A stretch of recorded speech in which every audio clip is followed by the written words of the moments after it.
Hi guys, editing Axelle here. I'm actually editing the video that you're watching or the podcast audio that you're listening to right now live. And I have realized that I do need to make a warning. I do discuss briefly a suicidal attempt of one of my classmates and talk briefly about suicidal ideations and depression. So if those topics might be triggering to you, I would recommend you skip this episode out or know that it's around 30 minutes in the episode that I will be discussing that. So, yes, be wary, take care of yourself first, and if you're still here, enjoy the episode. Woo! And we're on! Bonjour! Bienvenue to Apéro Talk! I don't know why I'm so enthusiastic today. What's going on? I don't know. I have so much to talk about today. Today we're going bye bye bye baby bye bye bye. Yeah, you guessed it. We're going queer today. Let's go. What is on with me? I was so low energy until I pressed on the on button on this camera, and now I'm a new woman, transformed, if you will. So today I'm gonna do my fucking best to not play with this microphone so it can stay good and the audio can be good the whole fucking episode throughout. I have to come clean about something. I feel so ashamed. For real, I'm not even kidding. Of the previous episode, the pain of being unlovable. I basically, when I put it off, I had to pull almost an all-nighter to edit it. And since then, so it's been about almost 2 weeks, my sleep schedule has been so terrible. Last night is the only night where I've slept somewhat at okay hours and woke up at okay hours that didn't mess with my schedule. Yeah, I just literally pulled an all-nighter to finish this episode. I wanted to post it on the 14th for Valentine's Day, but turns out that I have the shittiest computer. This computer right here that you can see on screen, half of it on screen if you're watching this episode instead of listening to it. Thank you, by the way. And yeah, this computer is shit. This computer is pure fucking garbage. Basically, it's not super strong. The RAM, if you will, on it is really, really low. And so basically I have to use a shitty free, it's not that shitty. It's Shortcut, if anyone knows it. It's not a bad software, but it's just so slow because my computer is slow. It's 100% not the fault of the software. It's about my fucking computer that's slow as fuck. And so to import these episodes, and last episode went 1 hour and 40 minutes, bitches. So very long. To import these kinds of episodes, it took me, I think, 2 hours, and I had to import it twice because one, I sync the audio from this microphone to the fucking video, and the other, then I edit and cut everything, which I could have done in one time, but I was dumb. Don't question me. I'm dumb. Whatever. I recognize it. But after I posted it, I woke up the next day and I was I feel like I want to delete it because I felt really bad. It's the first time after posting an episode that I felt this bad. And there's multiple things that go through it. Actually, there's two. The first one is the audio issues, which is why I'm cannot have it happen again. I felt this is a one-woman production. I'm just starting out. I'm trying my best to do a fun podcast. I've laid out what I expect and what I want from this podcast. I really want it to feel for the viewers that they're just listening to their big sister, small sister, or friend talking for an hour and also sparking conversations on important topics, in my opinion.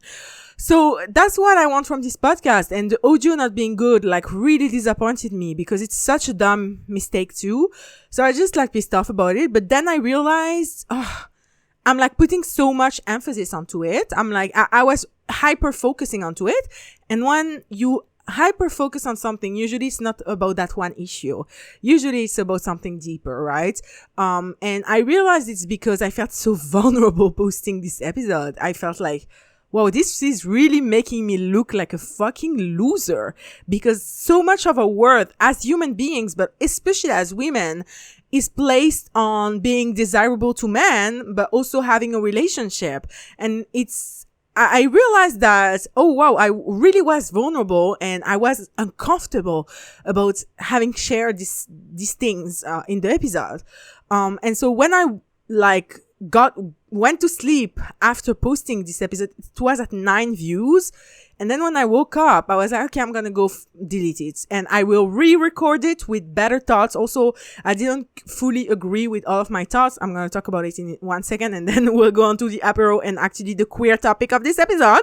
I'm sorry, but I need to clarify some things. But then when I woke up the next day, the episode was almost at 400 views. And I was like, oh, fuck, I cannot delete it now. So many people have seen it. So then I grew in my embarrassment and vulnerability of it. And I just felt so shitty. And to this day, so it's been almost 2 weeks since then, I literally haven't looked at the comments or anything. I haven't looked at the views since that day I saw it was almost at 400 views. I don't know how many views it got. I don't know the comments. I feel like the comments are going to be negative, and I just feel so bad because first of all, again, I feel so vulnerable about this topic. I feel like being undesired by others is so common. It's such a common feeling. Undesired by others is so common, but it feels such like a shameful experience. So yeah, I'm trying to own it. In a way, I kind of feel brave for posting this episode, even though it was vulnerable of me, even though it made me kind of uncomfortable.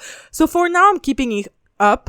Maybe eventually I will re-record this episode. I will have new thoughts because some time will have passed. Maybe my opinions on certain things will have changed, and I will delete that old one. Don't know. We shall see.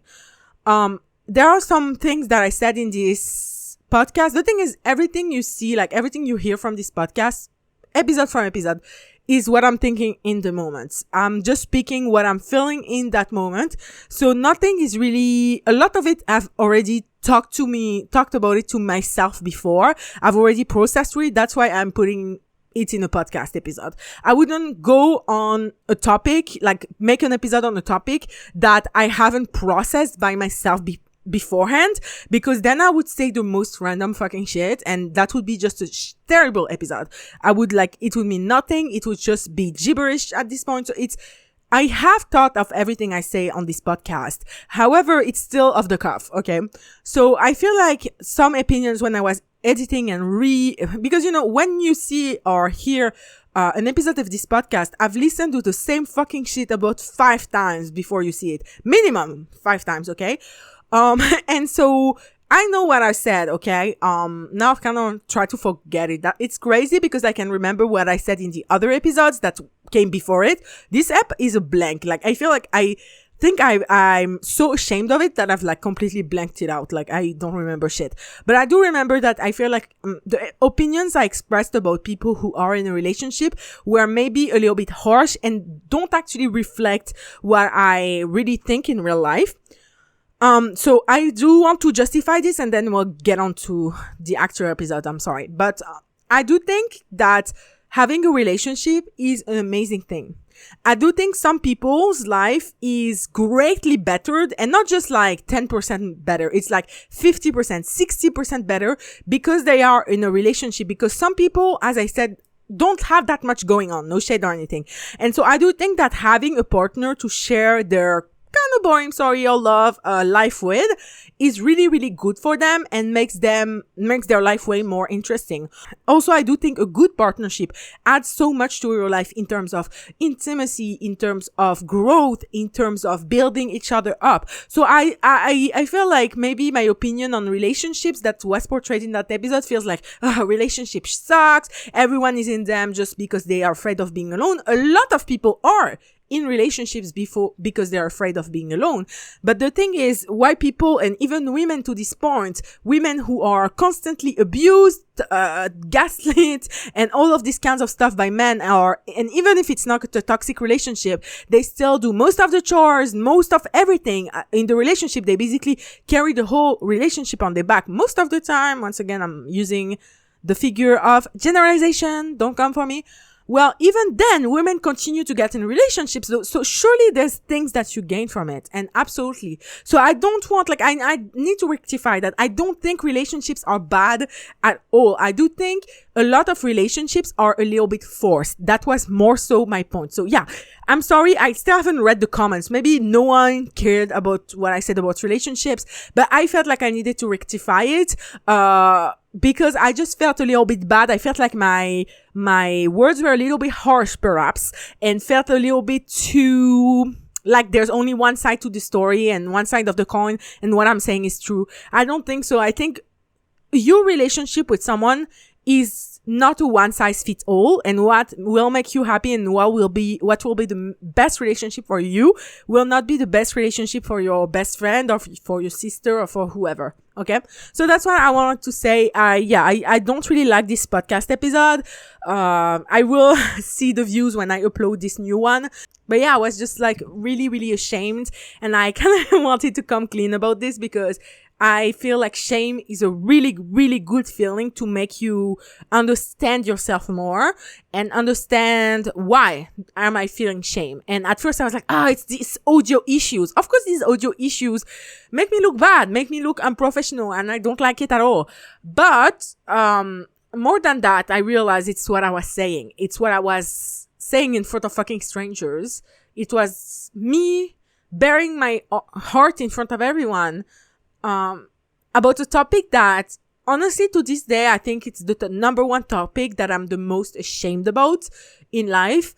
Even though I am able to talk about it quite detached, I think, it's a topic that is the biggest shame in my life. Like, I'm not ashamed of anything else concerning myself. Oh no, there's obviously other things I'm ashamed of, but I mean, in general, of all my identities, my single identity is perhaps the one I'm most ashamed of, because I'm not single and ready to mingle, but I'm single and there's crickets. Singles and with crickets. So yeah, that's just, I wanted to just say that. Okay, it's been 11 minutes. I can move on. Thank you. So I'm sorry if I offended anyone. I think my opinion is very nuanced, and I was speaking a little bit off the cuff, a little bit letting my feelings, tell things that were a little bit harsh in my opinion, and I just wanted to rectify that. Anyways, so today, now let's get on to the gay bitch. Okay.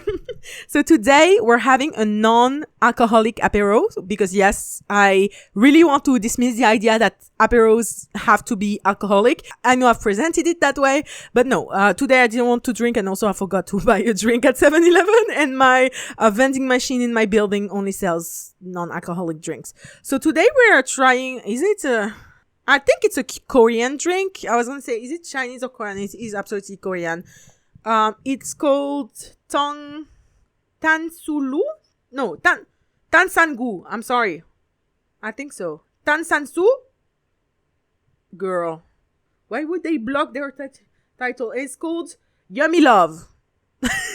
I just talked about how my life is loveless in terms of romantic love. So appropriate. I just bought it because I've never tried this drink, and I think it's more fun if I try new drinks for this podcast rather than drinks I already know. And also the bottle is pink, so I'm a simple girl.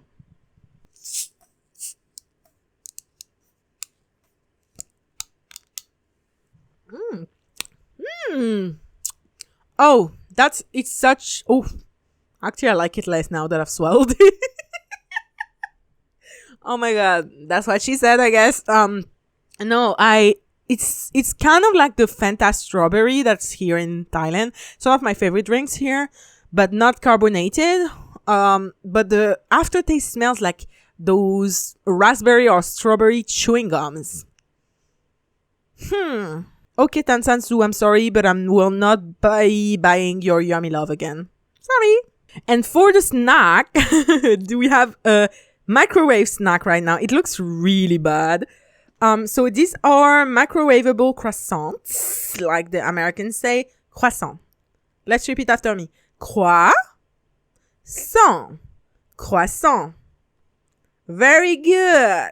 So the thing with these is that I bought them one day and I was like, why would I be buying croissant when I know that the croissant anywhere outside of France, let's be for real, are actually like not real croissant. But I still bought it. I was like, let's see. This shit? Oh my god. Oh my lord. It's my new obsession. I try not to eat it too much because it's actually fucking delicious. It's so good. Of course, it's not a real croissant, but it's for the best because the thing with croissant is that they're so flaky, right? And so you get them everywhere. It's so messy to eat, especially since I eat croissant a little bit differently than literally anyone else. I literally unfold all the layers and eat them one by one. I love playing with food. It's like my favorite thing on earth. And so, anyways, these are so good because they're salty. Also, croissants are sweet. Okay, I don't like in every country now they've done croissant like ham and cheese croissant, bitch. Don't disrespect my culture, okay? But these are so fucking good because they're so buttery. I don't know. They're a bit mild, so if you like super flavorful cuisine, perhaps not. But I'm a girly with layer. I love super flavorful cuisine, and I also am French, so I love the simplicity of ingredients, if you will. Okay? These are so good. They're my favorite fucking thing.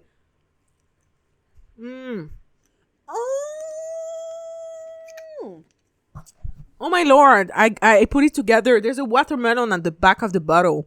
It's very, very specific, but I used to eat watermelon chewing gums with my mom. And I've still eaten them like quite recently. And so that's why I think it makes me think of a chewing gum. But yeah, not really the fault of the drink. It's just how I think. Anyways, let's get on to the gay part. Shall we? So for this episode, why it took me so long to realize I'm bisexual, I'm gonna go chronologically and try not to forget anything because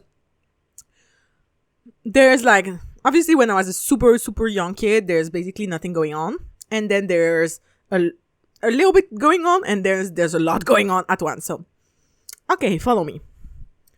So I think I have to start with when I became aware of gay people. I think I became aware of gay people around 9 or 10 years old. I don't know how exactly I got aware of them. I think maybe there was a gay character on TV, things like that. So, very normal stuff. I do want to say something, and it's gonna seem fucking insane, but I was cursed to be bisexual. Okay, follow me. Oh gosh. So literally the first day of middle school, I am 11 years old. I am trusted into a new school. I knew most of the people there. I make a new friend who was a stranger, who wasn't in my primary school before that. And it's the first break of the day, okay? The 10 o'clock break. Recess. So me and that new girl, we're just talking, going out, and talking inside of the courtyard. The courtyard is still halfway empty because we were the first to get out into the courtyard. There struts an older girl, probably 2 years old, maybe 3. Maybe like a super senior or maybe just a third year senior. And she comes up to me and asks me, "Are you bi?" And I feel really awkward because, as I said before many times, I was a very shy kid, very reserved, very much like, oh no, why is this older girl talking to me? And the worst part of it is that I did not know what being bi was. So I kind of look around lost, and my new friend just tells me, "Oh, that means you like boys and girls." And I respond, I utter a brief, no. And the girl leaves. And then I proceeded to forget completely about this encounter for about 10 years. So yeah, that was the first time in my life I got bi allegations, not only, but I learned what being bi was. How insane. How crazy. To this day, I still don't know why this random girl, I don't know if she smelled the bi out of me or like her friend told her, "Hey, go bully this little girl." No idea. No idea. But this bitch cursed me. This woman cursed me. She said, "You're gonna be bisexual, my dear." And I was like, "Okay, but you're gonna have to wait 10 more years to figure that out." So I was like aware of gay people quite early on, because also my parents had queer friends, I mean gay and lesbian friends, and so my mom quite early on explained to me like what gay people were. Bisexuality, again, I didn't really know you could like both until this girl, random ass girl, came up to me in the courtyard. Okay, as I said in previous episodes, I was always kind of fascinated by difference. I've always loved people who are different than the norm. I think it was a foreshadowing for who I am. But yeah, I just always, because I always felt like out of the norm as well. So anything or anyone who would be different than the norm, I would be kind of like, oh wow, that's actually so cool. Like, and I was raised in a very leftist family. So I was always like, gay people are cool with me. And one of the things too is that, as I said before in the feminist episode, go listen to it, is that I became a feminist very early on. And I think even at that time, I was aware that feminism and being a good LGBTQ plus ally was very important, because all minorities are important and deserve to have more rights and be more respected. And so I was quite early on, I became an LGBTQ plus ally. And so I was very vocal about supporting LGBTQ plus rights very early on. And yes, this is a case of ally to queer person pipeline. Another bitch bites the dust, I guess. And yeah, so I was like just always very vocal about supporting the LGBTQ plus community very early on. And as I said in the previous episode, The Pain of Being Unlovable, I did discuss a lot about my attraction to boys. So for me, it's not necessarily that I've ever questioned my attraction to boys. Maybe the only thing I've questioned about that attraction is how often it comes, because I'm not someone who's, as I said, I've never really been boy obsessed, in the sense that I've never had I've never always had a crush on someone or always had a love interest in my life. Boys have never been really the center of my life. I don't know if it's because I'm a feminist or because, again, they don't care to look at me, don't give a fuck about me. I don't know. It's probably a combination of everything, but I just really never questioned my attraction to boys, because it was there. I've had so many crushes on guys, and becoming a teenager, so still in middle school, a lot of the things were about, a lot of my attraction was also very physical. And I think honestly, most of my attraction to boys has been more physical than in terms of personality. In terms of personality, I think I get along with girls way more. I think I like this more emotional side. I like emotional intelligence. And that's why I tend to say that I do prefer feminine people. But I do like men for their body. Oh my God. I sound like a fuck girl, but I love, I've always seen men, they have square features, right? Whereas women are more curvy. And trust me, women's curve. I will not go on a gay tangent right now, because we're not there yet, but goddamn. But I love also men's square body and strong body. And I just I remember having a really big attraction to men's arms, and yeah, I just love men physically are very attractive to me. But even then, there's a lot of things to this day. We're gonna jump a little bit because I do want to finish this point before continuing. But even to this day, I have, even my classmates, okay, they see any cute guy and they talk to each other and knock each other's shoulders and are like, look, it's a cute guy, someone. And I will not notice you. I'm not someone who notices a lot of people, off the cuff. It's not really in my radar, because as I said, I'm not always looking for love. At this point, love is not in my possibility. And so even if I find a boy attractive, I'm gonna be okay, he's attractive. And I've had that, for example, in the subway, in the metro in Paris, or even in Thailand. Anytime I see a Thai guy who's tall, which is very rare, I'm like, oh, he probably has 10 girlfriends. But anyways, I'm like, shit, I wish I could get his number or something. So I do feel this attraction, day-to-day attraction, fleeting attraction, if you will, but it's not something that happens very often, I feel, compared to the other girls I know, or not every girl I know, but some girls I know.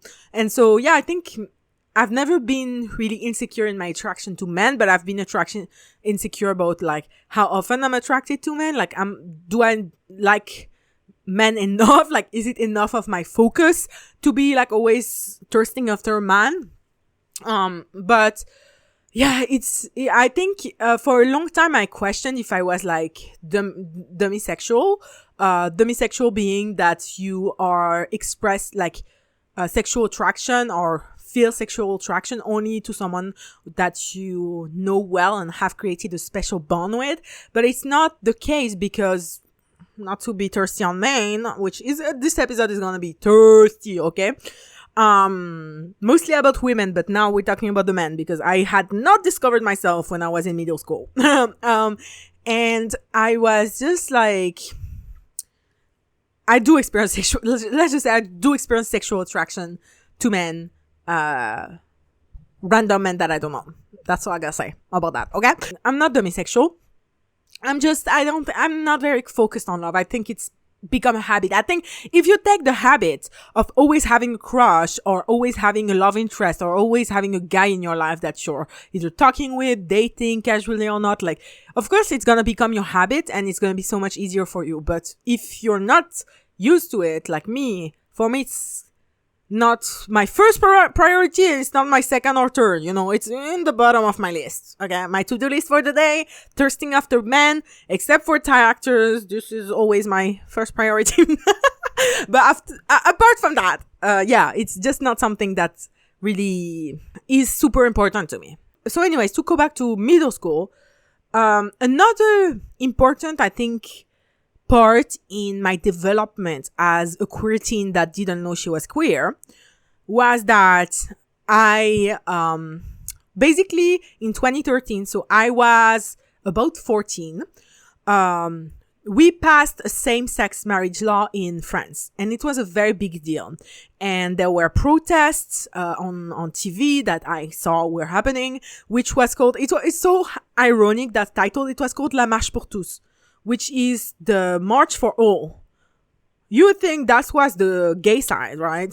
No, that was the side that wanted to not have same-sex marriage be legal. Bitches be fucking dumb as fuck. Anyways, and so I was aware, that's when I kind of became aware, oh, okay, and actually, no, that's not when I became aware of homophobia and people not liking gay people, because when I was in primary school, there was a very effeminate guy in my class. I think we were about 6 to 7 years old, and he was already very effeminate, and he got bullied by the other guys for it.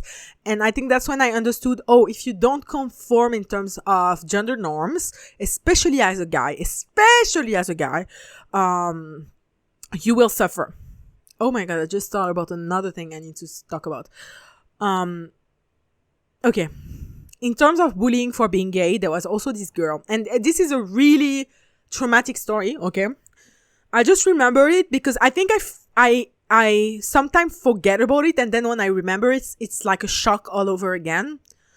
But basically, there was this girl that I knew since primary school, okay? So we basically grew up together. We were 9 years together in the same institution from primary school to middle school. And this girl was a bit of a tomboy, okay? And the thing with girls is that even if they are tomboy, they're not, especially when they're really, really young kids, they're not necessarily associated with, oh, they're gonna be gay. But for the guy, he was 6, 7 years old and more effeminate than the other guys. And they were already like, oh, he's gay, and he was already bullied for it. He already had that label put on him. But this girl, she was always a tomboy as long as I knew her. I knew her for 9 years. And I don't think, in my opinion, but again, maybe I was more woke than others. I don't know. I was never like trying to guess her sexuality. I just didn't care that much for it. And then in my last year of middle school, I learned that she kind of disappeared from school for many months. And when she came back, she had like a broken arm or a broken leg. Or maybe both. And I learned later that she basically was in love with another girl who was also kind of a tomboy. but was straight, or at least at that point in life was straight, and rejected her. And it was kind of like a really tragic lesbian love story, like every lesbian movie, I guess.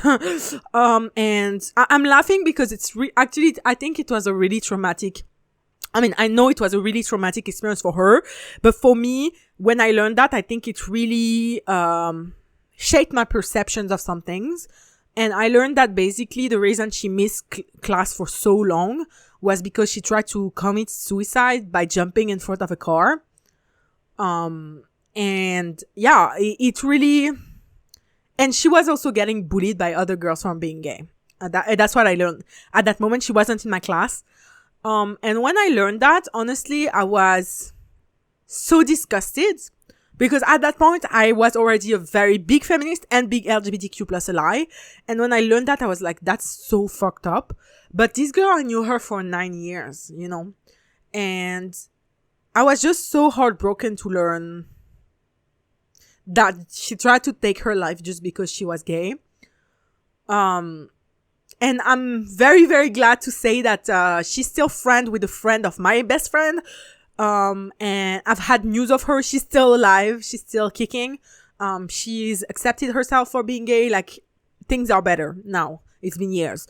But at that time when I learned that, and by that time I was ready to graduate. So I was probably 15 years old already, or almost 15. And 15 is when I started questioning my sexuality, by the way.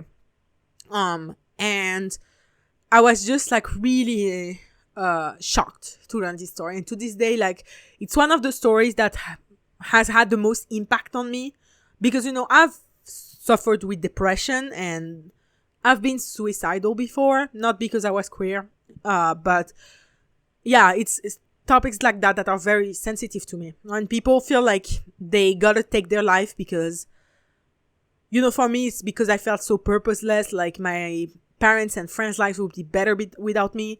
But for her, it was just because of her sexuality. And that's very, very disgusting, you know, to think that some people pushed her to this because she was being bullied. So sorry for the kind of heavy topic, but like, I just needed to get that out of my system.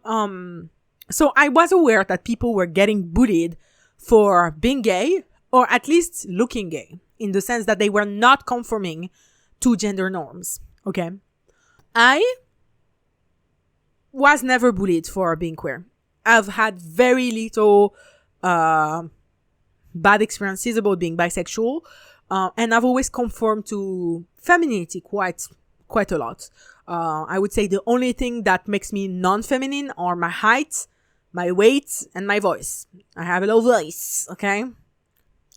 So, to go back to the same-sex marriage bill, 2 years before, or a year before, basically my teacher at the time, so it was a hot button issue, okay? People were protesting in the street for or against, blah, blah, blah. It was a huge thing. They talked about it on TV every fucking day. It was a big, big thing, okay? And obviously I was for. I was like already a very big LGBTQ plus ally. I was like, of course, gay people deserve to be married. And then we had that year, we had a special class that was kind of a debate class. So every 2 weeks or something, we would get gathered, my whole class in a classroom, in a circle, and we would have one topic of discussion. And all the other topics of discussions were a lot more light, as I remember. Perhaps I've forgotten some of them, than this one. But this one was about gay marriage because it was, again, a hot button issue. And okay, I will tell the story and then I will tell my opinion about that, this story. And so basically at that point, first of all, when we sat down, and again, I was like a feminist. I had been a feminist for a few years at that point, and I noticed like all the girls were on the right and all the guys were on the left. Like, it was not one guy sitting in between the girls or one girl sitting in between the guys.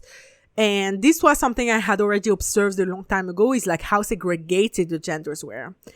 And when they asked this issue, like, what do you think gay people should get married? Every girl, without missing a beat was like, yes, of course, because they're people too, and their love is valid, and they deserve to be married and be able to have the legal recognition for their love. I didn't participate in this debate because I was very shy at the time still. I was, if not shy, I wasn't shy. I was still very reserved, and talking in front of others was very stressful for me. So when it came to me, I just said a brief thing like, yes, I believe they should get married, but I didn't get into it. Okay. And then the guys started talking, and all of them were like, I'm not homophobic. I respect gay people. They have the right to be who they are. However, they shouldn't get married. Every single guy. And at that time, I was already aware that they were doing it for their social currency, social credit, if you will. Because if any guy from that group was like, yes, gay people should get married, then he would be teased that he was gay. And they knew it. And I knew it as a girl. And I think most of the girls knew it. We knew that denouncing gay people or supporting them, but in a very lukewarm manner, was the only way to not look like a fucking asshole to the girls who just defended gay people, but also not get teased by the other guys that you're gay. And all of them used the same vocabulary. Some of them even said, yeah, I don't like gay people because they're weird.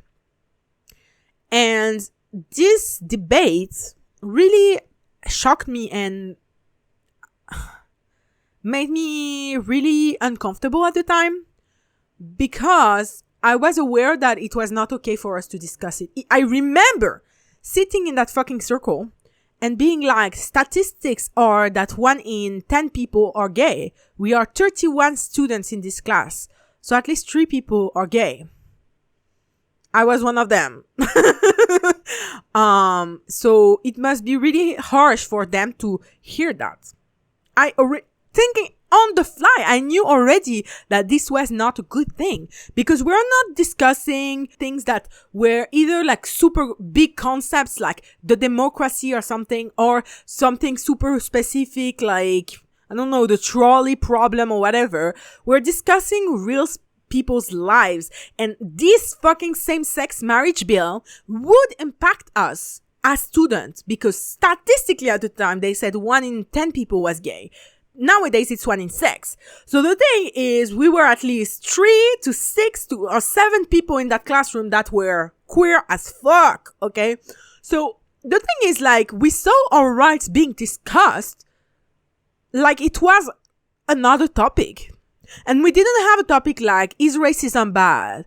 Or should Arabs stop emigrating to France? Of course we didn't get these topics because most of my classroom was people of color, was immigrants.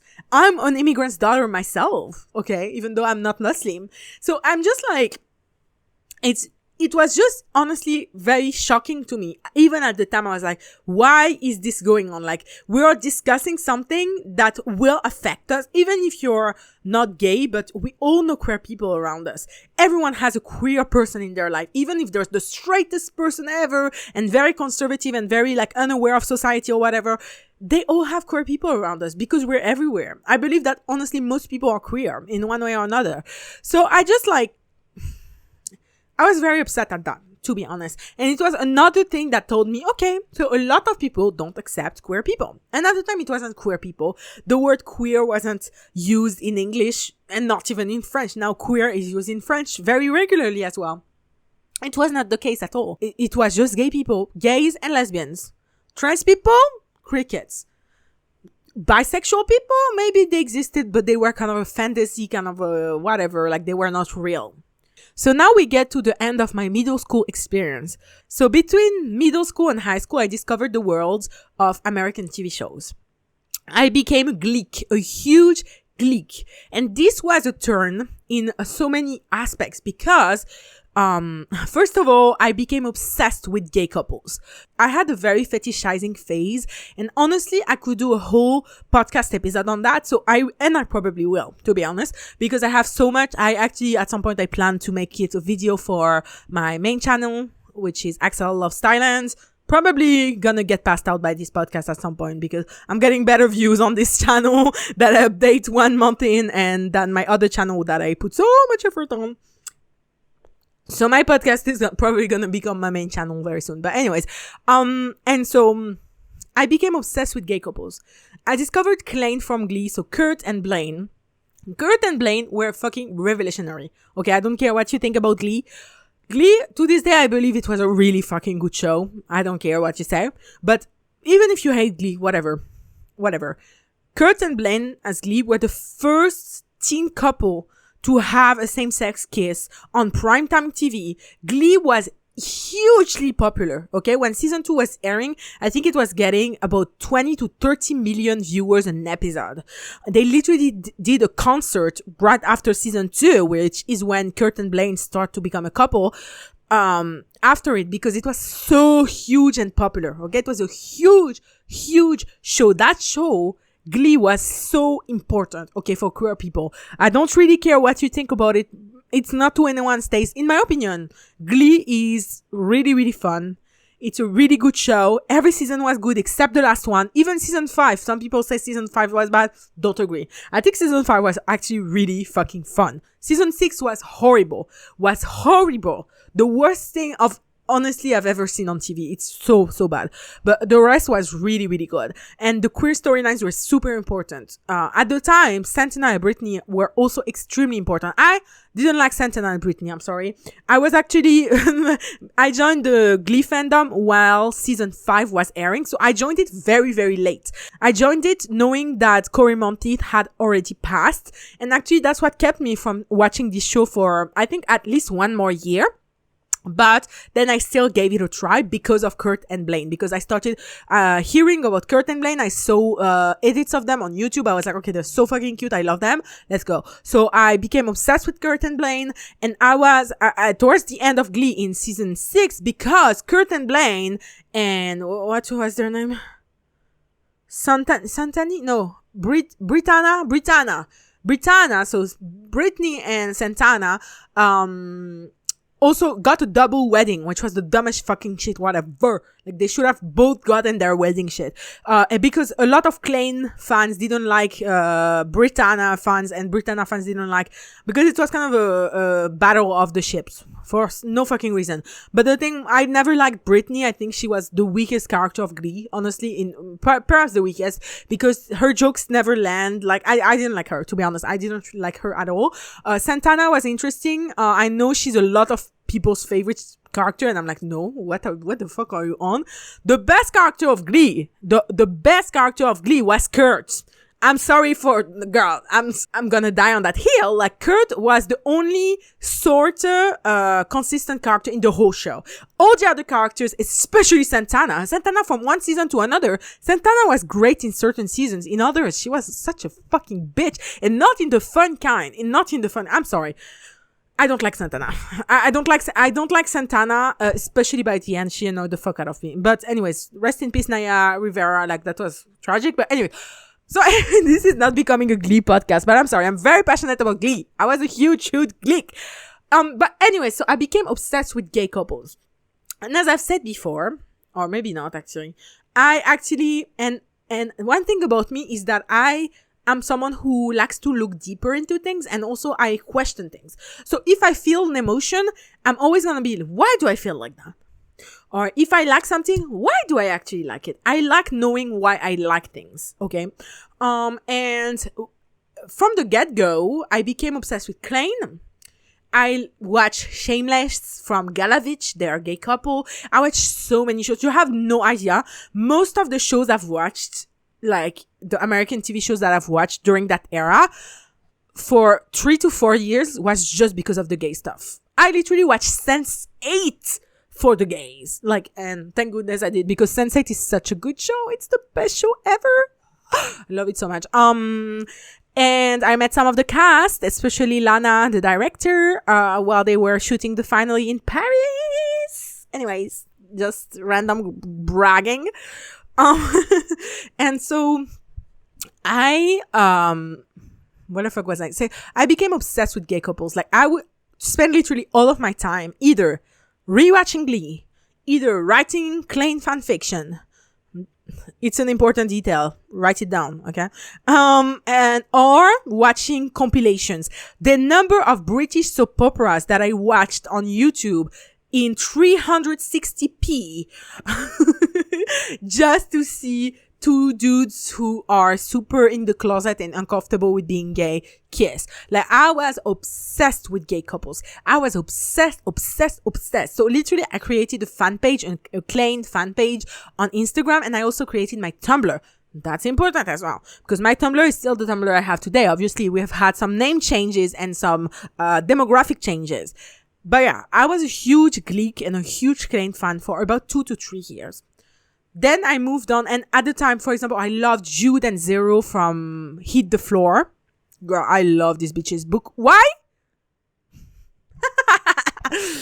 The thing with Jude and Zero from Hit the Floor is they're not just a gay couple. Zero is bisexual. So let me tell you one thing. When I discovered gay couples, I was only male gay couples. Also, I will touch up on that. Don't worry. When I discovered these male gay couples, I was obsessed. But when I discovered that some of them were actually not gay but bisexual, something lit up in me. And that's when I should have known. Because after playing Glee, like Leanne did, and then the fandom dwindled, and even my interest. When you don't have new content, I'm sorry, just it dwindles, and then you kind of forget about it and move on. I discovered Rob Ron from Emmerdale. Aaron and Robert. They start as an affair. Robert is a terrible fucking character, okay? He has an affair. He's cheating on his wife with Aaron. He's horrible. He almost killed 2 people and actually killed one of them, but that was the accident. Anyways, whatever. Robert is bisexual. Robert not only is very obviously bisexual, because Robert is a legacy character of that soap opera. So he existed, played by another actor, a decade earlier, and in that decade he had a lot of straight love stories. So he is undeniably bisexual. And then they make a special episode, and this is the important part. Okay, they make a special episode. It was like a special week of episodes. Sorry, in that special weeks of episodes, and honestly, I recommend watching go on my main channel called Axelle Loves Thailand. It's called By Erasures in Thai Dramas. I think something like that. Oh yeah. Go watch it, because I do touch on the Robert, even though he has nothing to do with Thai dramas. I needed to talk about Robert from Emmerdale. Robert from Emmerdale is literally my Roman Empire. He changed everything for me. He turned everything around. Robert literally has a kind of a fight with Aaron, and literally comes out as bisexual and says to us that he's bisexual and affirms his bisexuality. And then literally after, he gets a lot of people saying, oh, you're gay. And he's like, no, I'm bisexual. He corrects people about his sexuality at least 4 or 5 times more in the show afterwards. This man is out and proud as a bisexual.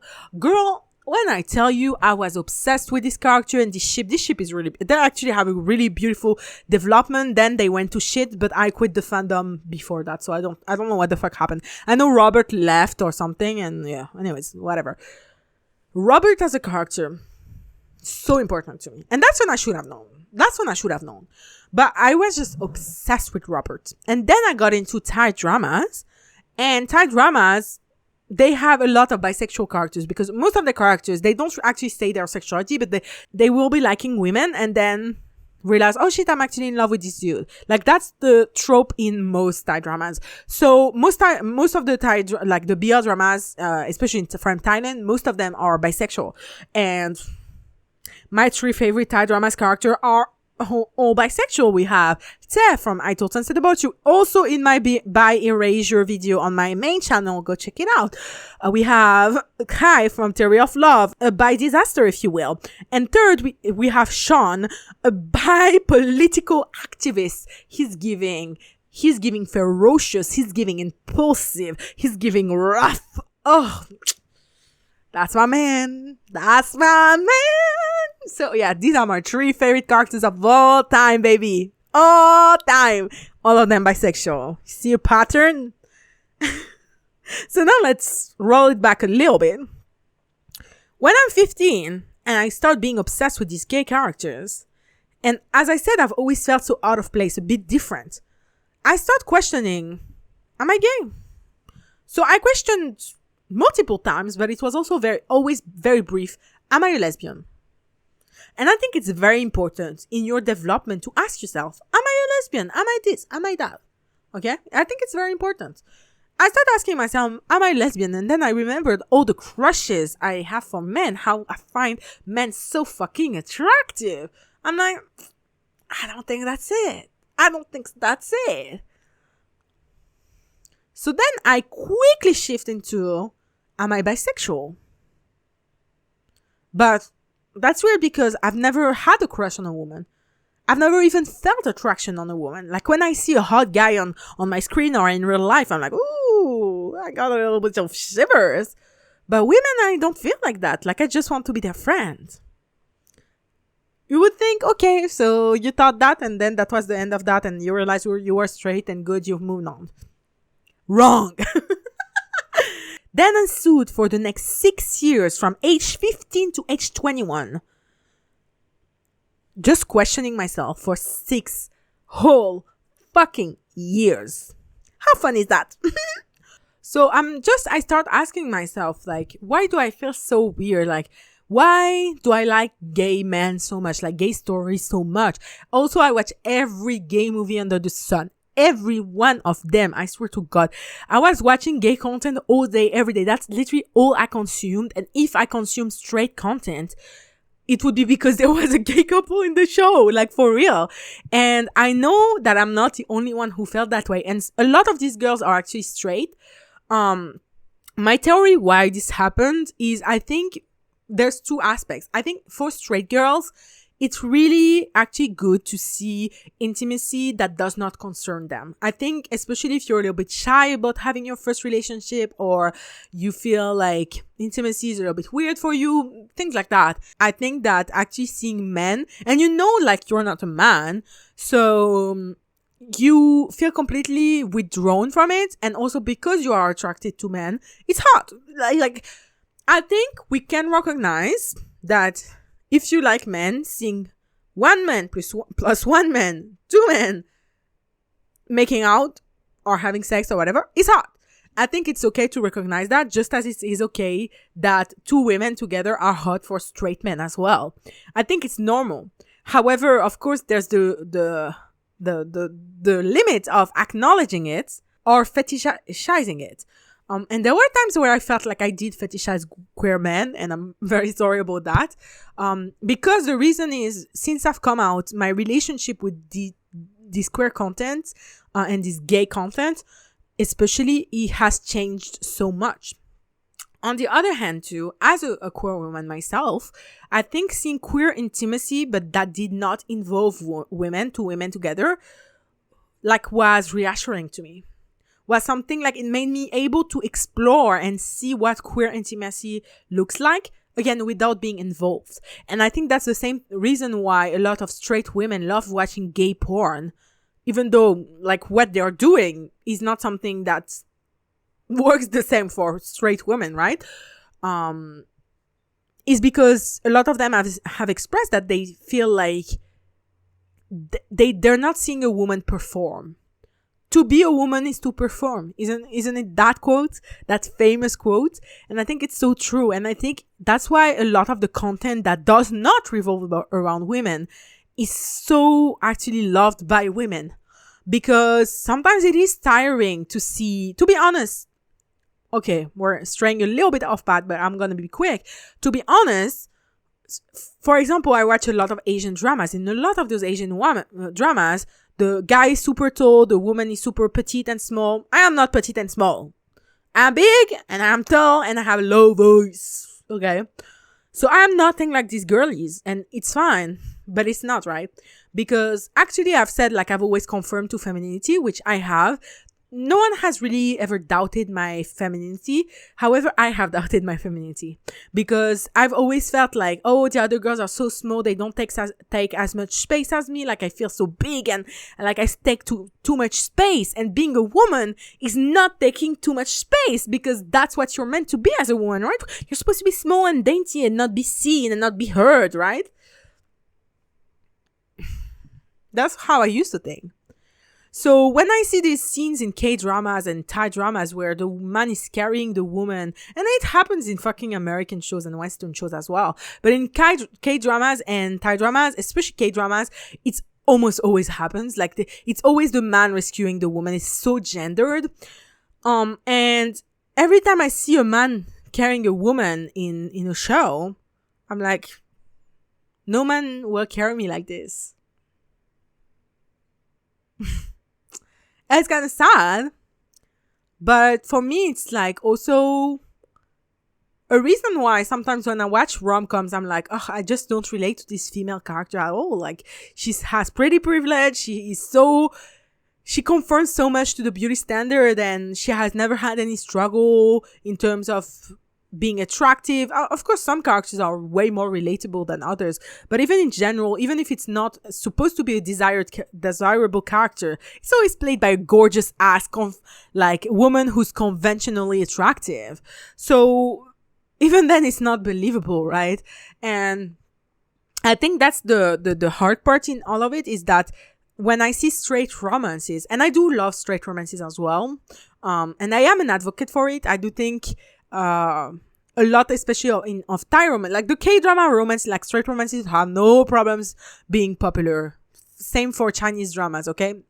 But for Thai dramas, I'm so sad because they've been kind of trapped into this niche of BL because they are the number one producer of BL in Asia, in the world. And so they've been trapped in it where so many people will not give their straight content a chance when there's so many straight dramas that are so good, Thai dramas that are so good. But anyways, I'm straying off path. But all of that to say that I think also sometimes I do prefer to watch romances with two men because I don't relate to these bitches. Like, I don't relate. I don't care. Even though I've talked to, again, main channel, if you do like BL Thai dramas, go on my main channel. That's where I discuss these topics. But like BL dramas have gender roles in them, and or almost always the main character, the bottom, because yes, it's very coded, top, bottom, very, very coded. There's almost zero show where there's no top, bottom, okay? There's always a top, always a bottom, and it informs their gender roles inside of the relationship. The bottom is almost always the main character through which we see the love interest, which is a top, through his eyes. And so we are, as mostly women watching BL, we are also the bottoms in this situation that are lusting after the top. That's why most of the time the bottoms don't have to be that physically attractive, but the top has to be much more physically attractive. Usually also fits into the beauty standard a lot more in terms of being a masculine man. They all have six packs, almost all of them. They are very buff, very tall, very big. Whereas the bottom has a little bit more leeway to how he looks. All I gotta say. Anyways, so I completely understand sometimes like wanting to not see yourself on screen or seeing femininity or what a woman especially in the frame of romance should be. So I completely understand. And to this day, sometimes it is easier for me to watch BL because I'm like, I'm not a dude. I'm not a gay dude. Like, I don't relate to this. But at the same time, I can still relate to the romance. I can still relate to the love story. But I don't feel like I'm watching my femininity or my womanhood being examined or compared on screen. And I think that's really hard because we are born as women, especially to compare ourselves to other women. And that definitely include the women on our screens. Of course, men feel the same as well, but for women, I think that it's even more heightened. So anyways, I went completely off path. I'm sorry. Oh, I've been talking for an hour. This is also going to be a meaty episode because we're nowhere near done. Nowhere. And so yeah, I really started questioning, why do I fucking love gay shit like this? Like, I'm weird. I don't get it. And at that time, I was writing Klein French fanfiction. So the French Klein fandom was very small, and I was one of the few who was writing French Klein fanfiction on fanfiction.net. I have been writing since I could write. Okay, my first dream was to be a writer. I've always been writing. I still write to this day. I write my videos for my channel. I write my essays for school, but I also write my own fanfiction to this day, yes. And my own original stories. I've also started writing a script for a series, a TV show, that I've kind of abandoned, but now I'm trying to get back into it. A long story.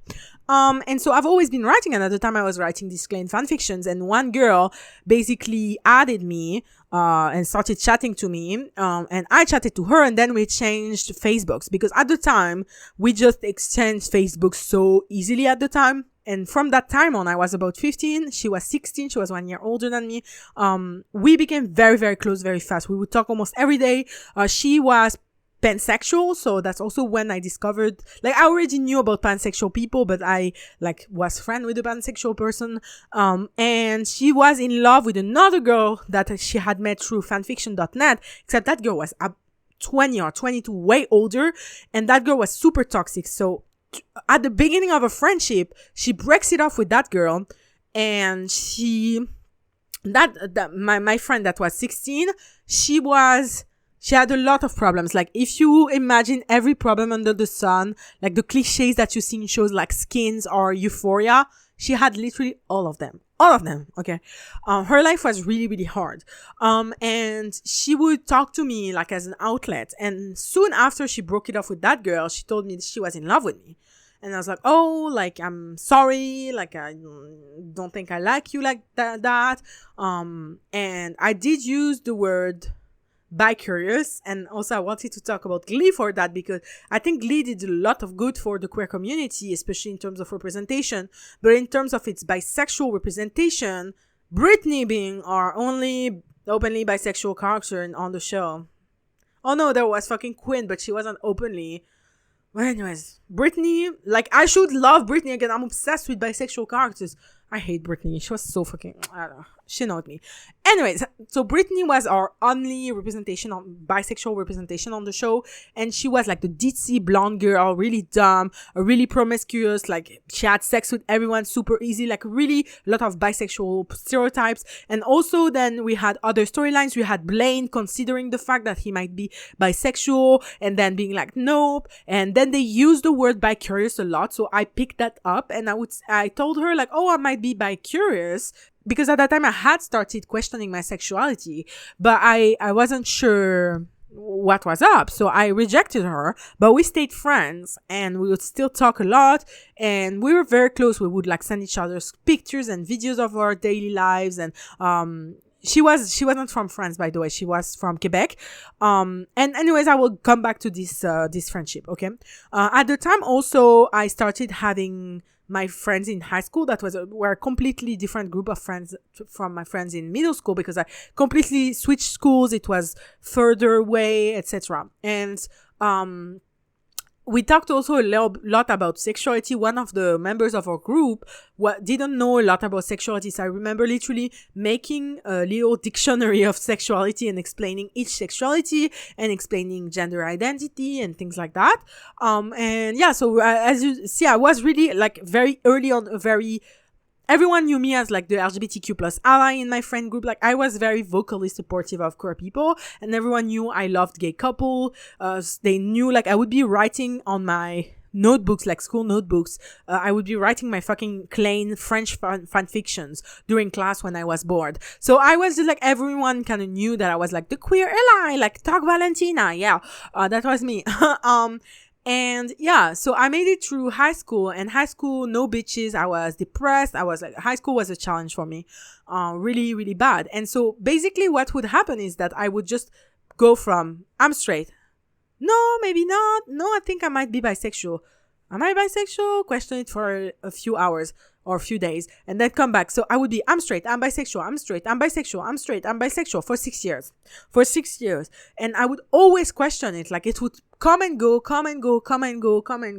And then I entered university, and in university, I also was still questioning.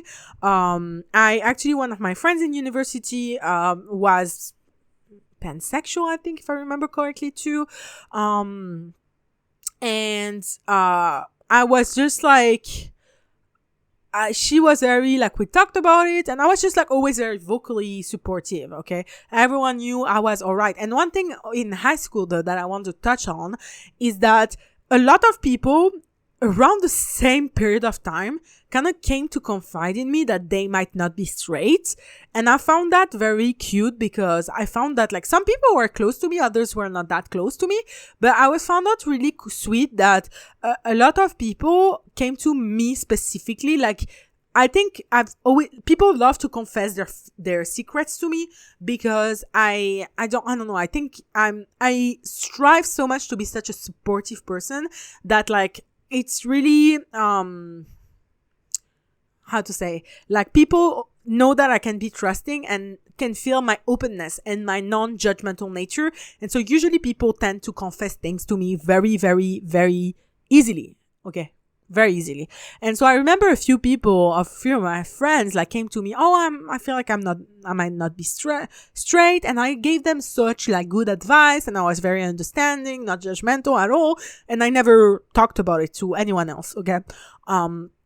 And yeah, so then in university, I was, also, I don't want to talk about my love life in university. It was something, but one thing that happened during the first year, one of the girls from my classroom invited everyone in the class to like a get together in a bar in Le Marais.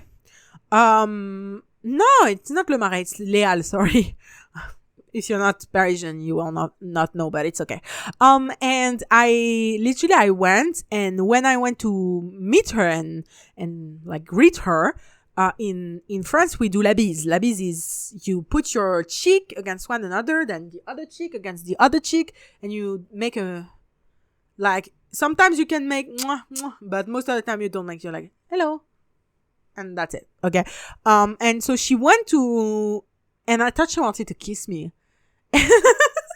I've never talked about it again. I forgot this memory for the longest time because it was so awkward, and I recovered quickly. Thankfully, I think she didn't realize.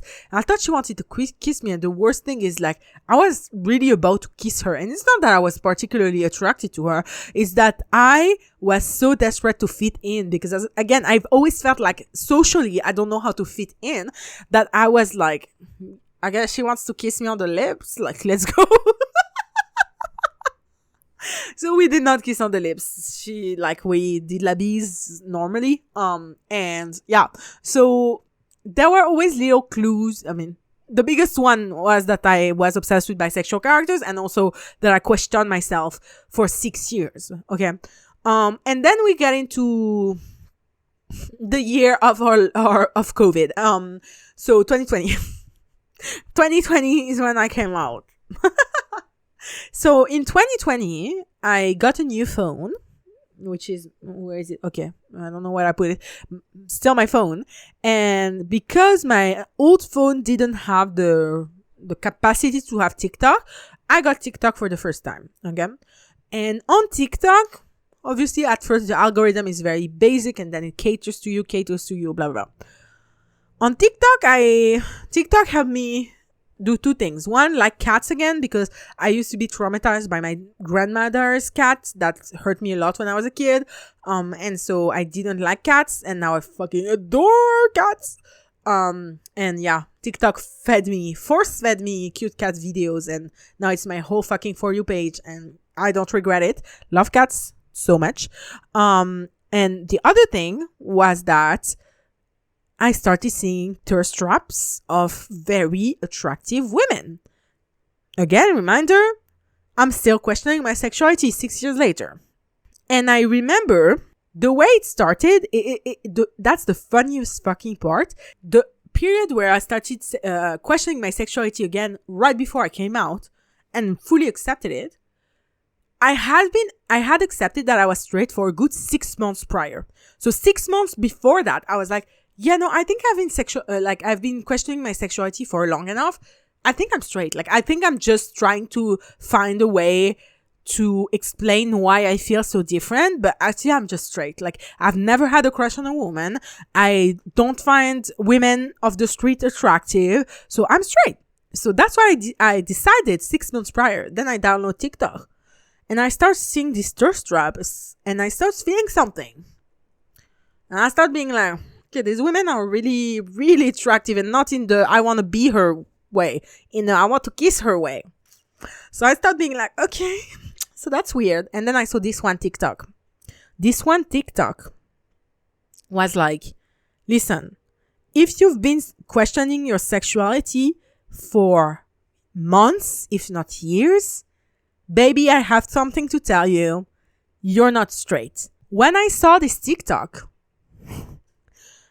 my entire life was shook to its ground. Literally, my whole life went upside down. I was like, you're right. Like, why? I spent 6 years questioning myself. Like, it's not normal.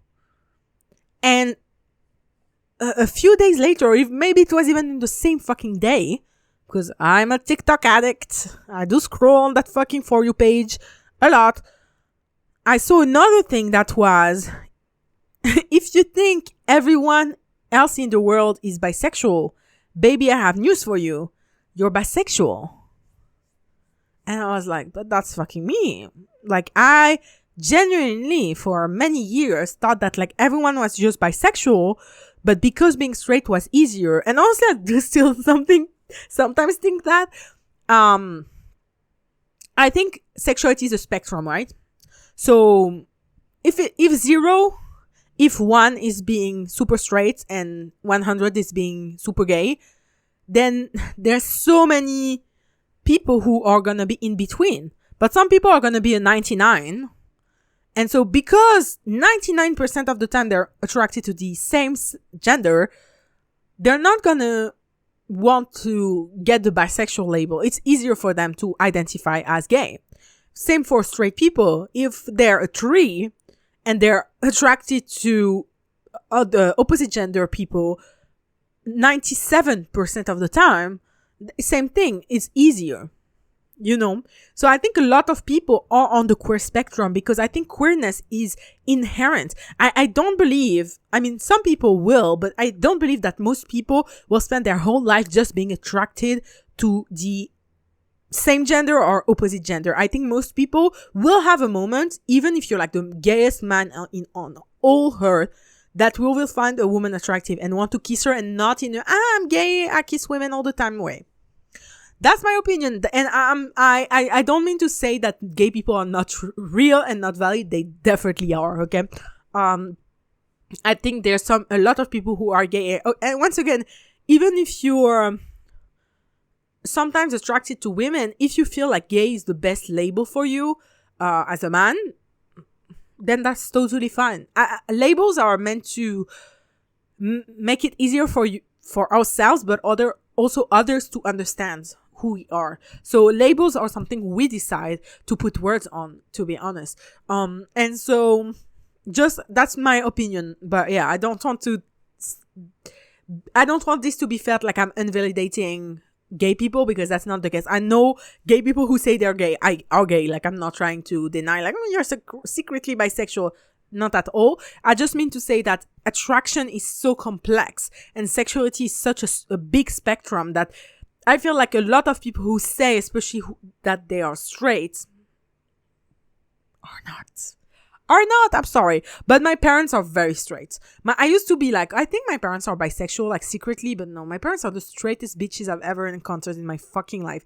They are straighter than a fucking ruler. Like, they are straight. And yeah, I actually, when I came out to them, which will be coming in an instant, when I came out to them, I was like, I used to think that you guys were bisexual because I used to think that everyone is bisexual. They're like, oh no, we're straight. We're very straight. I was like, okay, yeah, now I gathered that now. And so when I saw these TikToks, and so yeah, we can use this as TikTok made me gay.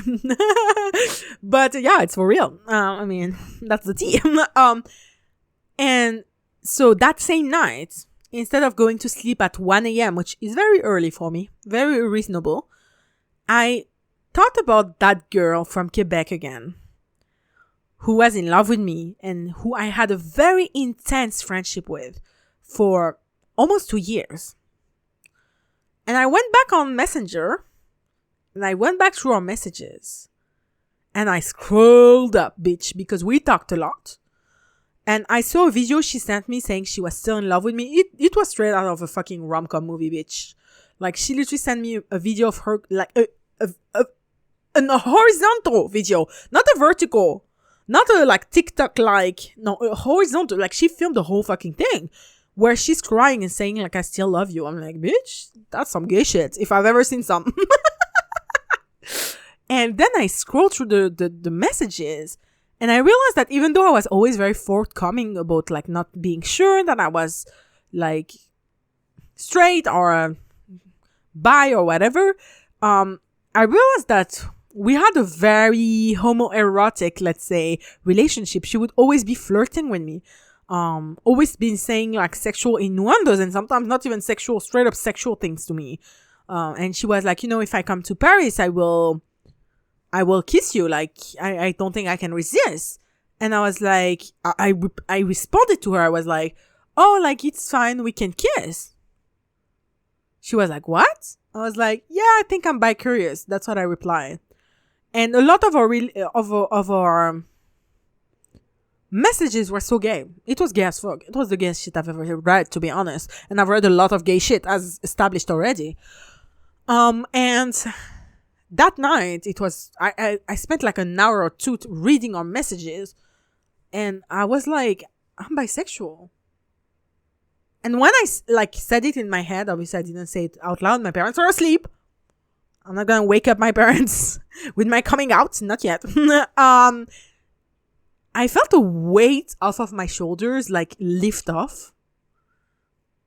And one thing I forgot to mention, I will do an episode probably of it. Will be a bonus episode or whatever it is. The time I almost got cancelled off of Tumblr. It's a whole drama, baby. It's a whole drama, and it was really, really bad on my mental health. And honestly, I think it's also what kind of prepared me to start my YouTube channel, because I was like, okay, now at least I've experienced really bad hate on the internet, especially from a community that I thought had my back. And so then I kind of was like, oh, then I think I can survive any type of bullying on the internet. I'm not encouraging you though, okay? Chill the fuck out. I'm still sensitive, bitch, okay? But I was just like, yeah, it was a really bad moment. And in this, I was being bullied for being straight and enjoying gay content, okay? And every time I would say like, I'm straight, but blah, blah, blah. I would try to justify myself. The more I would say it or type it, it was online, type it, the more fake it felt. And that's also what kind of ticked me off. I'm like, why does it feel more fake the more I type it out? Like, is it just because I feel bad because they're bullying me for being straight and liking gay content? Or is it because it feels like it's a lie? And so, all of these things happened in a matter of 2-3 months, okay? And when I said it to myself, I was like, I'm bisexual. And it was not like, I might be bisexual or am I bisexual? I said, I'm bisexual. I felt like everything was lifted off my shoulders, and I was just like so, in that moment, I felt so free. And since then, I have never gone back, just like yesterday, I saw some TikToks of, I think it was a lesbian saying, oh, I have a lot of bisexual, a gay man. And he was like, oh, I have a lot of bisexual friends. And the way I know they're bisexual is because once a week, they question whether they're faking it or they're secretly straight or secretly gay. And I'm like, but to be honest, that's not me. I think because I took 6 years to question myself. Like, I did not come to this conclusion easily. It was 6 years of constantly questioning myself. That when I finally said it, I said, I'm bisexual. I was like, that's my truth. That's my truth 1000%. And I've never questioned it since. Like, for me, I am bisexual. It's such a big part of my identity because it took me so long, so much soul searching and questions, about myself to get to this point that like no one can convince me I'm not bisexual. No one. Now, a thing I noticed pretty much straight away once I admitted it to myself was how my perception of women changed drastically. changed completely in one click. Before my coming out to myself, because, I will make a whole episode on coming out. I have a lot of thoughts about coming out. I think the most important coming out you'll make is to yourself. Admitting it to yourself is the hardest part and the most important. Because the thing is, like, I feel even if you're still in the closet from everyone, it can be very hard, especially if you know they're not going to be accepting, or you don't know and you live in this doubt. It's very, very hard. However, I think knowing yourself is such a power. And coming to this conclusion, again, for me, it took so many years of doubts and like questions that when I came to this conclusion, I felt like I became a completely different person. I felt like I could finally be myself. To be honest, before I came out, I felt like I wasn't myself. And since then, even though a lot of people still don't know that I'm bi, in my real life, I mean, a lot of my friends don't know I'm bi, or I won't say it straight up the first meeting. And that will be in my coming out episode that will come someday. Because I feel like I don't owe to my sexuality to anyone. Like, if I want to say I'm bi because it comes up in the conversation, then great. Sometimes it doesn't come up. Sometimes I actually felt uncomfortable saying it because I'm afraid of the backlash or judgment. That's my truth. Like, I think, and I think every queer person has experienced that. But the thing is, like, I realized my perception of women changed so much the day after I came out to myself, that night at 3 a.m. I started seeing women a different way. I started actually allowing myself to be attracted to women. And then I realized why I never felt attraction to women before. Why, like, it's so weird because obviously I felt attraction to women, but I convinced myself that it was like just friendly attraction. I don't know what I was doing in my mind. Okay. I don't have really an explanation for it, but like, even to this day, I still have this flaw. I love female friendship so much that I will put all of my friends into the friends category, even if she's a girl that I might be interested in and find attractive. It's like friend category first, and I might fall for her later. But before that, first of all, most of my crushes and people I've actually like really liked or even been in love with have been people I was friends with first. So I do have this process. But yeah, once I allowed myself to be like, okay, I'm bisexual, like I actually like women too, my attraction to women went from like maybe 1% to like so much higher. So much higher. It was so much higher. I would be like, wow, like I've been repressing myself this whole time. Like, I don't know how it's funny because a lot of, especially in the representation of coming out or queer stories in media, it's always like two people falling in love and then realizing they're queer. Like, oh, I realized I was gay because I fell in love with this guy or whatever. But for me, it was different. Is that like I realized I was bisexual and then I allowed myself to be attracted to women. Of course, that attraction was always there, but it's so crazy how my attraction went from so subdued to, damn, I'm thirsty, I'm gay as fuck. Okay, it was like a switch was flipped. Like, it was insane to witness.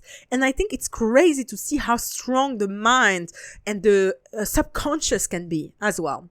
And that's also what I wanted to share this episode, because I think queerness is so complicated, in so many aspects. And for me, that aspect was even just recognizing, accepting that I'm attracted to women. And this whole time, and that I forgot to say before I came out, is that the whole time I was always like, oh, I cannot be bisexual because I've never had a crush on a woman. So the whole time I was waiting to fall in love with a woman for me to accept that I was bisexual. Deep down inside, the way I now see it years later, is that I always knew I was bisexual, but I needed the confirmation of like being fully in love with a woman, or even just having a crush on a woman, for me to accept it. But it didn't work like that for me. I accepted myself first, and then the crushes started rolling in. Okay? So a week later, most of my friend group, it was a toxic friend group, so I dumped them before I left for Thailand. Whole other story. I think I will also make an episode on my friendship dramas and friendship, navigating friendship, because friendship is such a big big factor in my life. Very important, especially as a single girly. But it's very important to me, and I have so many lessons on friendship that I've learned that I would love to share, and I would also love you guys to share your friendship lessons in the comments of that episode. So it will be coming. But I had this friend group where all of them were queer. It was my friend group from high school. Not all of them stayed. We were a big friend group in high school, and then only 4 of us stayed. And all 3 of them were queer as fuck. 2 of them were out as bi. The other was questioning, but she was clearly queer. She was not straight. Okay. And she had told it to us. But I literally was talking to them on our group chat, like just chatting. And they kind of started a topic on queerness or whatever. I don't even remember how I came out to them, and I told them on this topic, I'm bisexual. And they're like, oh my God, yes. And when I told them and they reacted like I just announced them that I had won the lottery. For me, this type of celebration for being queer made me so fucking happy. You have literally no idea. I literally was smiling ear to ear, and I was like, oh my God, that's their replies were so fun. And one of them was like, oh my God, finally, I've been asking myself how long it would take you. And I was like, girl, you knew? She was like, yeah, I knew. And I was like, bitch, why didn't you tell me? I spent 6 years questioning myself. You could have helped me out a little bit. And it was just such a moment of celebration. And that's what coming out can be and should be. A moment of celebration, a moment of wow, I'm finally truly myself in front of people I love. And to this day that this is the best coming out experience I've had. And then I don't remember what the fuck happened. Oh yeah, then a few months passed. I think I came out to my best friend was still in Australia for her exchange year. So I came out to her through texts. She was very supportive, very accepting, no problem with that. And I had no issue because again, we grew up to be super feminist, LGBTQ plus allies very early on. Okay. So I had no doubt that she would accept me, but I have my other best friend, that we had never really, she was the friend that I talked less about politics, with. And I think there was some part of me because she is Muslim that I was afraid because we had never discussed it before. And, I know a lot of people use religion as an excuse to be homophobic, but I also know a lot of religious people who are very accepting, my mom being one of them. My mom is very, very Christian and she's extremely accepting. Oh, spoiler. But, I was a bit scared for that best friend. And so I celebrated my birthday and just with her and me, because my toxic group of friends love to flake on me on my birthday. And that's why I have trauma associated with my birthday, but that's a whole other thing. They flaked on me. Fuck these bitches. But one thing is that I celebrated with my best friend. I was like, I think I need to come out to her right now. And so I got super nervous and I think I was red in the face and I was shaking and I was just super uncomfortable in a way that I so rarely am. I have had a lot of social awkward or anxious moments, but this was not one of them. This is the fear of losing a friend that you've had for over a decade. That's your best friend. That really scared me. And the reason I came out to her though is because we were talking and she was telling me about her closest friends that she had in university and how that friend was bisexual. And for me, that was my in. And I was just like, oh, speaking of bisexual, I think that's my beginning line every time I come out is speaking of bisexual. I was like, I've come to the realization, and I had come out I think I came out to myself in February or March. I think it was on the 8th of March, the birthday coming soon. And then a week later to my other high school friends, and then in May, so for my birthday to my best friend. And so I'm I'm bisexual. I've realized that I had been questioning myself for so long. And yeah, I wanted to tell you, but I wasn't really sure how you would react because we've never really talked about it. And she was like, oh, that's totally fine. Like, I'm absolutely fine with it. I believe that everyone is equal, blah, blah, blah. And then one thing that I really, really loved is I felt still a little bit awkward. I was very reassured that she was like, yeah, no problem. I love you as you are, accept you as you are, blah, blah, blah. But after she was sleeping over for my birthday because she slept over my house so many times, and she went to change in the bathroom, and I was talking to her and she left the door open. So I saw her in her bra. And I don't know, I felt a bit awkward because I had spent so much of my life being one of the straight girls. And it was my first time that like, I wasn't one of them. I wasn't part of that exclusive group anymore. And so I told her, oh, like, I promise I'm not gonna fall for you or something. And it was like half a joke, half like something that I was afraid she was secretly thinking. And I was trying to dispel this idea. And she actually got really offended, and she was like, oh no, like, I really hate that, like, that notion that, like, queer people are gonna have a crush on their straight friends. Like, I really, really hate this idea. So, blah, blah. And when she told me that was the last time I was like, okay, like, I'm fully accepted. This is a girl I've known since I was 11. I'm now 21. 22. I was celebrating my 22nd birthday, and I was just so happy. I was like, okay. So, all of my friends accept me. Now my parents. So my parents, I actually waited a full year after I came out to tell them.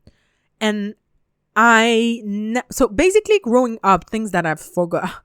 This is such a heavy topic. It's so long. I've been talking forever. I'm sorry, but there's so much to say about it. So basically growing up, I was very lucky that I've always had very open-minded parents. And so my parents would often say, oh, when you have a boyfriend or girlfriend. And they started saying that very early on when I was like 12, 13, 14. And so at that point, before I had started questioning my sexuality, I would say, oh, no, you don't need to say that, like, boyfriend. I'm straight. And then when I started questioning my sexuality, I would be a little bit insecure about that. So I would be like, no, boyfriend. But they would sometimes continue saying it. And so sometimes I wondered if they knew. We'll see in my coming out that apparently they really didn't. And another thing that really always kind of touched me is my grandma. This was later on, because I've never had like brought a boyfriend to her. She had a few times when she told me, like, when you have, so in French we have this expression, ton Jules. Jules is a French, like a boy's name, French boy's name. But it also means boyfriend. And so one time she said, when you have a boyfriend or a girlfriend, and I was like, oh, no, like, this was a few months before I came out to even myself. And I was like, oh, no. And that's when I had decided, oh yeah, I'm for sure 100% straight. Fucking hilarious. And when she tell me like, oh, when you will meet your boyfriend or your girlfriend, I was like, oh, no, boyfriend. And I think my grandma, because I have been single for so long and never really told her, oh yeah, I'm dating a guy right now. I think I'm fully think my grandma thinks I'm a lesbian. Like, that's what she thinks. I'm sure of it. I'm certain, 100% convinced that she thinks I'm a lesbian in the closet. And that's why I'm not introducing anyone to her. Like, I 1000% believe it. And I know my grandma is accepting because in her side of the family, the Belgian side, I don't even know who the fuck he is. He's the son of her brother or a rando. I've met him once in my fucking life. He's gay with a husband, okay? So, and she's very close to him, very accepting of him. She really likes him. He's very nice. So, I know she is accepting, so that's not the issue. And maybe I will tell you in my coming out episode about why I don't plan on coming out to my grandma, or the rest of my family. So, anyways, that's a whole other thing. So basically, my grandma, after I came out to myself, she made this joke of when you meet your Jules, again, boyfriend, or Juliette, girlfriend. Basically, that's what she was. And this time I didn't correct her because I knew that yeah, it could be a Jules, it could be a Juliette.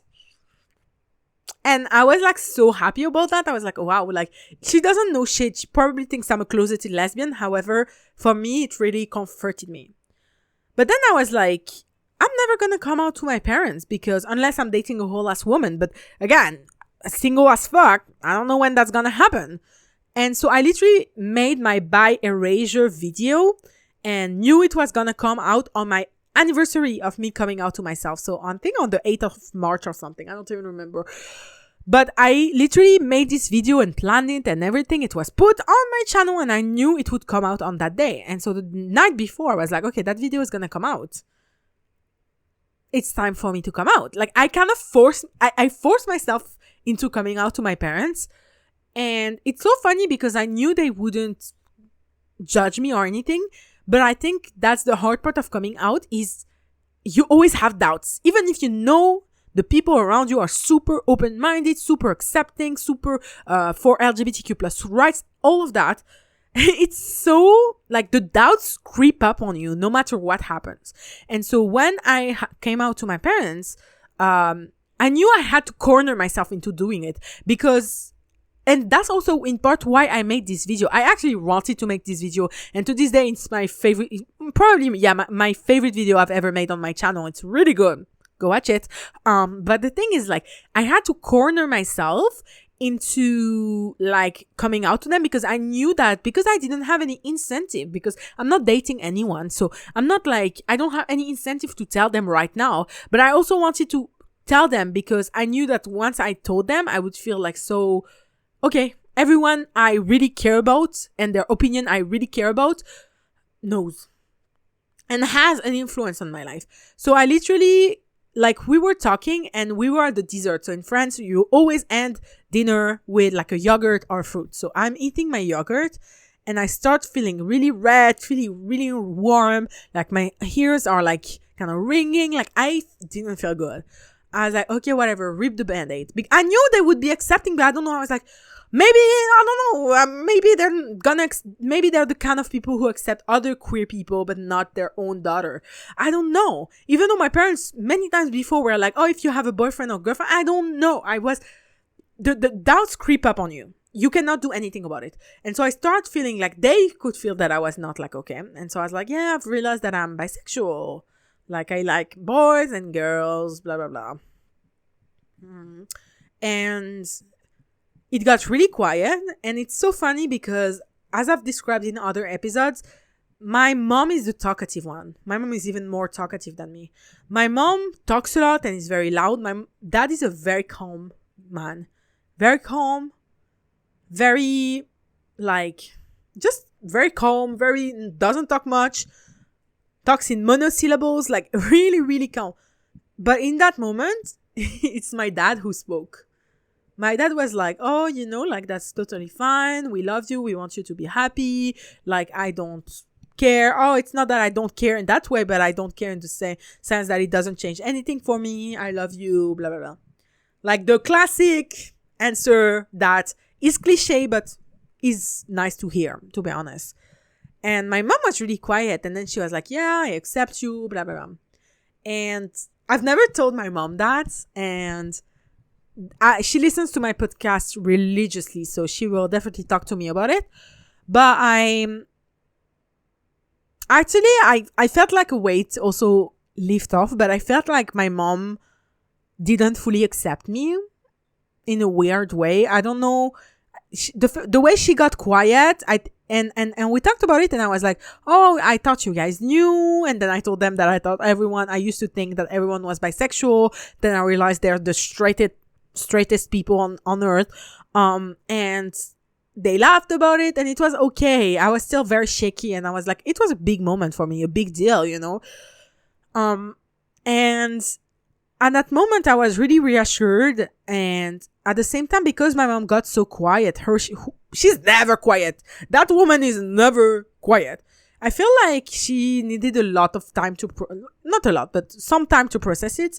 The reason I say that is because basically I came out about 2 months before I left for Thailand. And that was also a big factor as to why I wanted to come out in that moment, because so I came out in 2021, not in 2020. What the fuck was I on? Anyway. And so the reason I wanted them to know before I left for Thailand is because I knew that me going on my gap year to Thailand would change everything. And I was fucking right. And I knew that we would be apart. And I knew that if I met a girl in Thailand and dated her, I didn't want to come out by phone. I didn't want to come out like this. So I wanted to come out face to face. And that's also why I kind of forced myself and cornered myself, knowing that they would watch that video. And in that video, I do discuss being bisexual. So I really, I'm glad I came out when I did to my parents. I took 1 year, and I think that's okay. That will be in my bisexual, in my coming out episode, because I think it's really okay to come out or not come out to people. And as I said, don't plan on coming out to my grandma, because what does it change? I love my grandma, she loves me, and I know she would be accepting, but do I need to put myself to the stress? Because it will still stress me out to be like, maybe she's accepting on paper but not in real life. If I even thought that of my parents, who are so accepting and have always had queer friends, why I will think the same of my grandma. So I don't plan on coming out to my grandma. If it ever comes up, I'm fine with coming out like accidentally, not like accidentally like I'm outed or anything like that, but in a way, like if it ever really comes up, or if I'm like getting married to a woman, of course it will come up. I will be like, yeah, I'm bisexual. You're invited to the wedding. Come or not come. Like, that's your choice. I know she'll come. And same for my Lebanese family. My Lebanese family, I know they're very religious. Lebanon has no LGBTQ plus rights. It's not the same. It's a very complicated, conservative country, okay? So the thing is, like, I really don't ever plan on coming out to my Lebanese family at all, unless I'm getting married to women. Send the invitations, but I don't think I need to answer questions to anyone. If I come out to you, it's an honor. It's me choosing to share this part of me that is very important to me, that shapes a lot of my view of the world, of my view of myself, of my view of relationships, of gender, of everything. And so I don't think coming out is something that is owed to straight people or the other people in your life, in my opinion. But that will be for the coming out episode. So I came out to my parents, and at first my mom, like, for example, I was this is for my fellow Thai drama watchers. Joss Wei-er. Joss Wei-er is one of the most handsome, hot men on earth, and he's very conventionally handsome. Okay, so that's why I feel good in saying that, because usually my taste in men is a little bit more refined, in the sense that I do like men who are a little bit less conventionally attractive, still attractive, but not like as wow. This man is super tall, 6 packs, like really good symmetrical face. He's hot as fuck. Okay, but I'm still attracted to conventional beauty like this. But usually the men I'm most attracted to tend to have like a little bit of spice. They're not just like conventionally attractive. They have a little bit of, there's a little bit something wrong with them physically. Love that. Love that. So attractive. And so the thing is, this guy is really hot. And so I was talking about him and Three Will Be Free, his show, which is a bisexual polyamorous show. Once again, should have known earlier. And I showed her a picture of him with his abs out. The first picture I found on fucking Google, okay? And I was like, oh my god, he's so hot, blah, blah. And she was like, oh, you're still attracted to men? I was like, what? Bisexuality, I told you when I came out. Bisexuality is about being attracted to multiple genders. What are you talking about? And I think that's why, like, I'm saying that I felt a little bit bad after my coming out to my mom, because I felt like she wasn't fully accepting. She couldn't really grasp the concept fully. And that's also my ultimate proof that she's super straight. But I was just like, I felt a little bit bad. And then I think it was a month or two after I moved to Thailand, we had a call. And on that call, she very, very casually said, oh, like probably you might meet like a boyfriend or girlfriend in Thailand. And all the other times that her or my dad or my grandma would say, oh, if you meet your boyfriend or girlfriend, it's always like, oh, girlfriend is like the other option. But I'm bisexual. For me, it's not like, oh, I can have only a boyfriend or only a girlfriend. It's like, I can have a boyfriend or girlfriend. I don't know. I'm also fine with non-binary people, so I can have like a partner, a lover, whatever. So don't really care about the gender at all.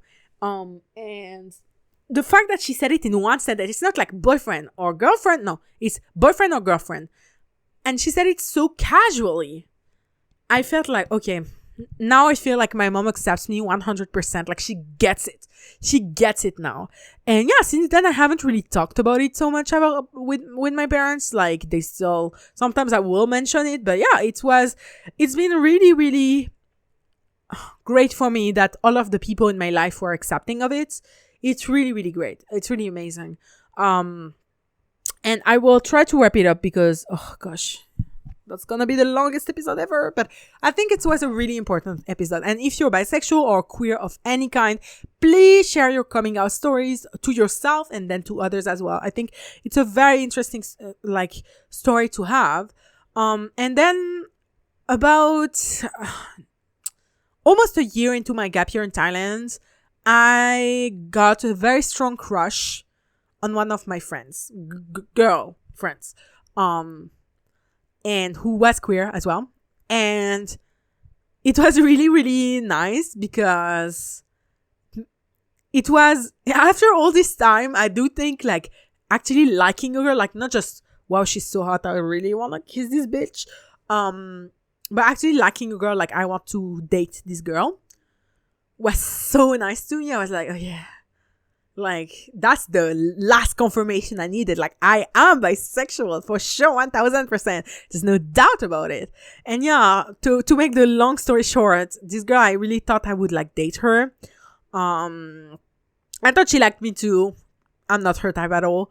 I was in the Lululand, like it's what it is. It is what it is. But it was really nice to like her. It was really nice to like her. And I realized after a while that like my, and I think that's an issue for most things, is I'm a horn dog. Like I think my physical attraction for people is almost always way stronger than my like attraction in terms of personality, because I think like I have a very high standard in terms of personality for people. Not as much physically. I think if you have a really great personality, I will definitely find you attractive. But yeah, it was really nice to like her, and I don't think would have been compatible as lovers at all. Like at all. I think we would have broken up like super quickly. But it was really nice to have a crush on her because I was like, okay, like that's it. I've hit the bisexual milestone. I've liked men, I've liked girls, like that's it. Like I'm bi as fuck. And I was just so fucking happy about it, for real. So it was like a really good experience overall. And I got to talk about liking her to other friends, some queer, most of them not. And to be honest, being queer also has like made me realize how I don't fully fit in anymore in straight spaces. And since I've been in Bangkok, I've become so much more sociable. And again, all of my queer friends that I had back in France, I've cut off links with for other reasons. They were toxic bitches.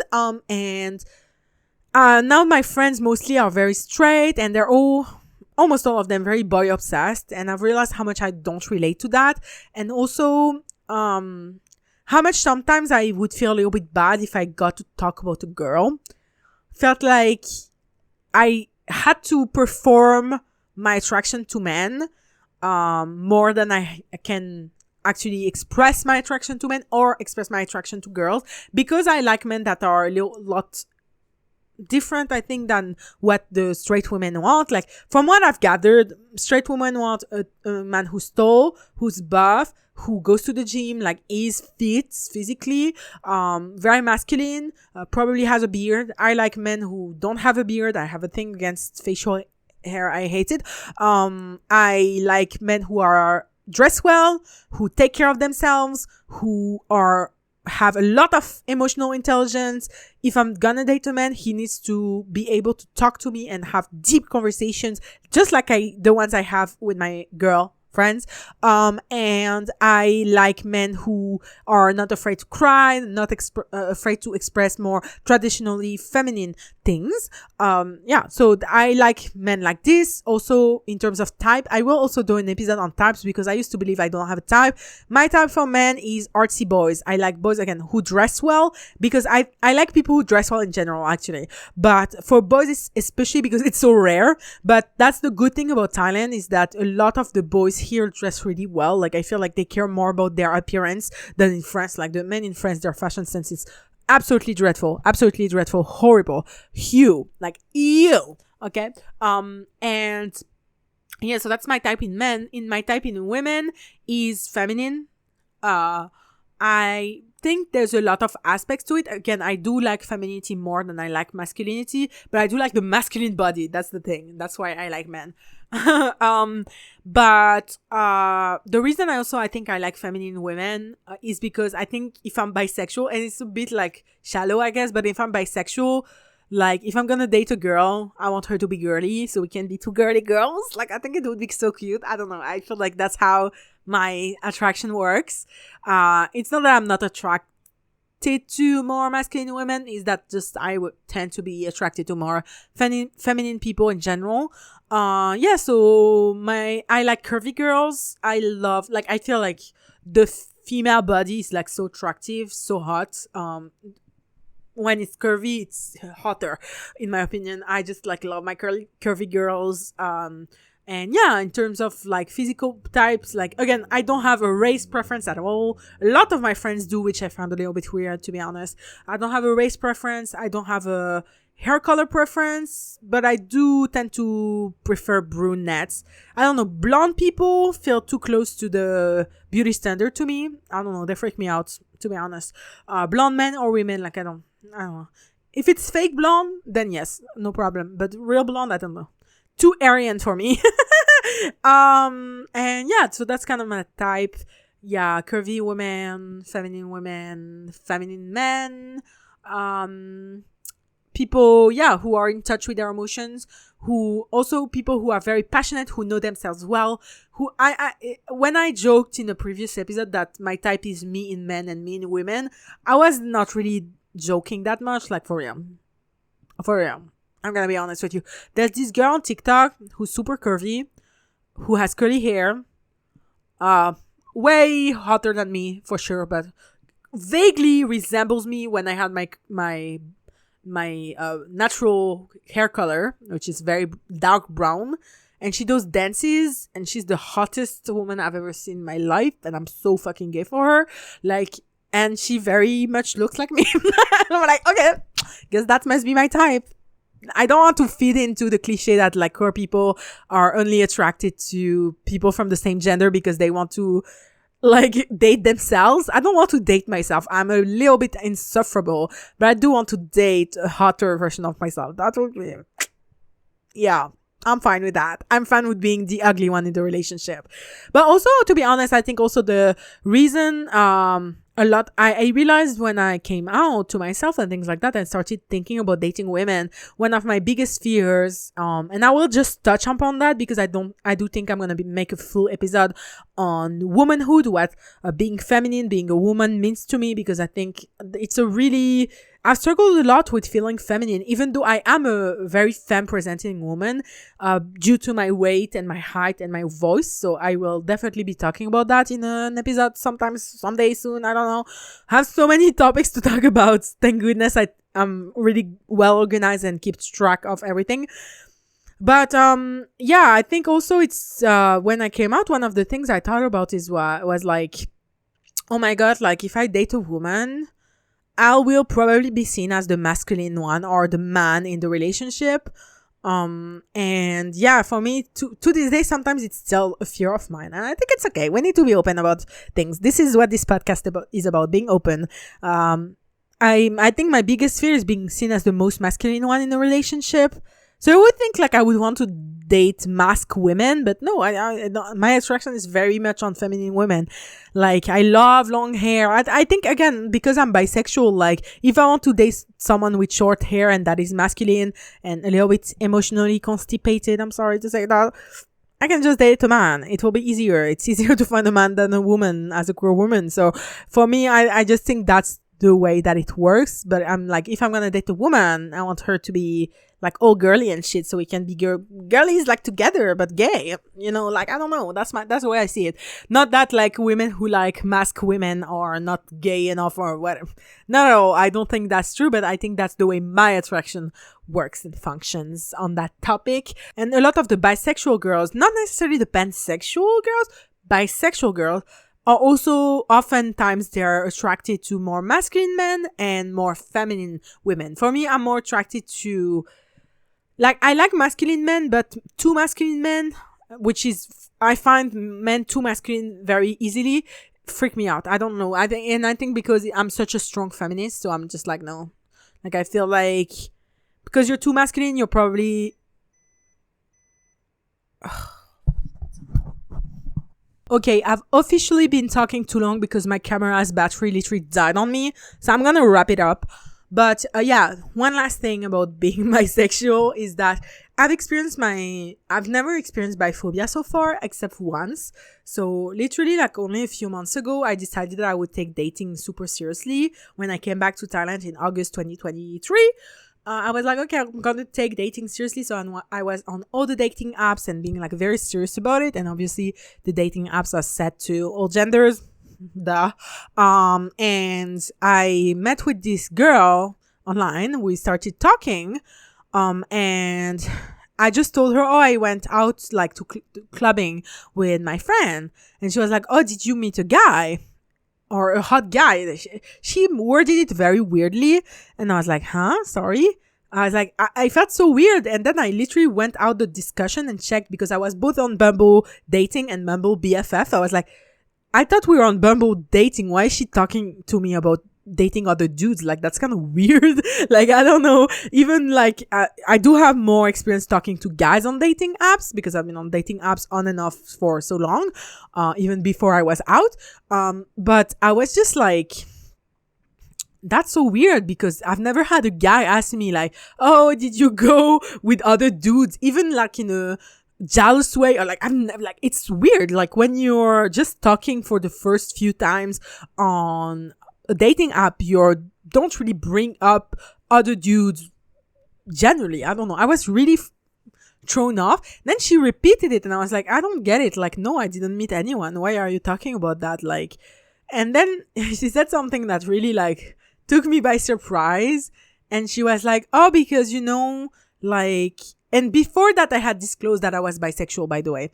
And before that, and she was like, oh, because I know all the bisexual girls, usually they just want to meet with a girl to have fun and like very casually, but actually they prefer to date guys.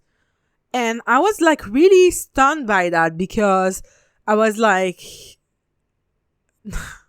you don't know anything about me besides the fact that I'm bisexual. You don't know. We didn't discuss like what we were searching for, but for me, like when I'm on dating apps, it's that because I want to have a serious relationship. Like I'm desperate enough to have a serious relationship to be on these dating apps. I'm literally putting my pride aside and having to deal with weirdos. Oh man, like sending me the weirdest fucking shit just because I'm so desperate to have a serious loving relationship. And the fact that she dismissed me as a potential serious relationship girl because I'm bi, like really pissed me off. And yeah, so I was like really pissed off about it, to be honest. I was really pissed off because I was really like, it was the first time that I was not taken seriously for being bisexual. And it really, really pisses me off. And one last thing is one of my friends who's also queer, lesbian, but also used to think she was bisexual. Like she went from lesbian, bisexual, lesbian. She often likes to ask me, like, who do you like more? Who are you more attracted to? Who do you like want to date more? And for me, it's such a weird question because like, you know, a lot of bisexual people like to talk about like percentages. How much are you attracted to people. But for me, it's so hard to tell because my attraction to men and my attraction to women is like, it's not separate. Like, it's the same. I both want to either fuck them or date them, but like, it's the same kind of attraction, but like, it presents itself differently because a relationship between a woman and a man and a woman and a woman are so different as well. And so for me, when people ask me like, who do you like more? I'm like, I don't like anyone more. Like, I just like, if I like you, I like you. And it's not that the gender doesn't matter. And that's also why, last thing, I will finish on that, why I identify as bisexual and not pansexual. Because I can date not just men, not women, and I can date also non-binary people. And one time my best friend asked me like, oh, you would date a trans person? I was like, are you fucking, like, not to be graphic, but even if a trans person doesn't have any kind of sex reassignment surgeries on anything, like, I'm bisexual, I'm attracted to dick and pussy, like, let's be for real. I'm sorry for being so vulgar. And I'm attracted to masculinity and femininity. And I'm attracted to men and women. So no matter what gender you are, or if you've transitioned or whatever, like, I don't really give a fuck. Like, if you're hot, you're hot. Like, the parts, I love them all. I don't know, like, for me, I was really shocked that my best friend, of course, it was just curious. It was not like, I feel like you're a transphobic bi person, not at all. But she just like told me, oh yeah, because I know some bi people who wouldn't date trans people. And I'm like, I don't know these bitches. They're not my community. I disavow them, okay? Because the thing is, like, if you're gonna be bi, like, how can you be transphobic? It literally makes no fucking sense. Anyways, that's a whole other thing.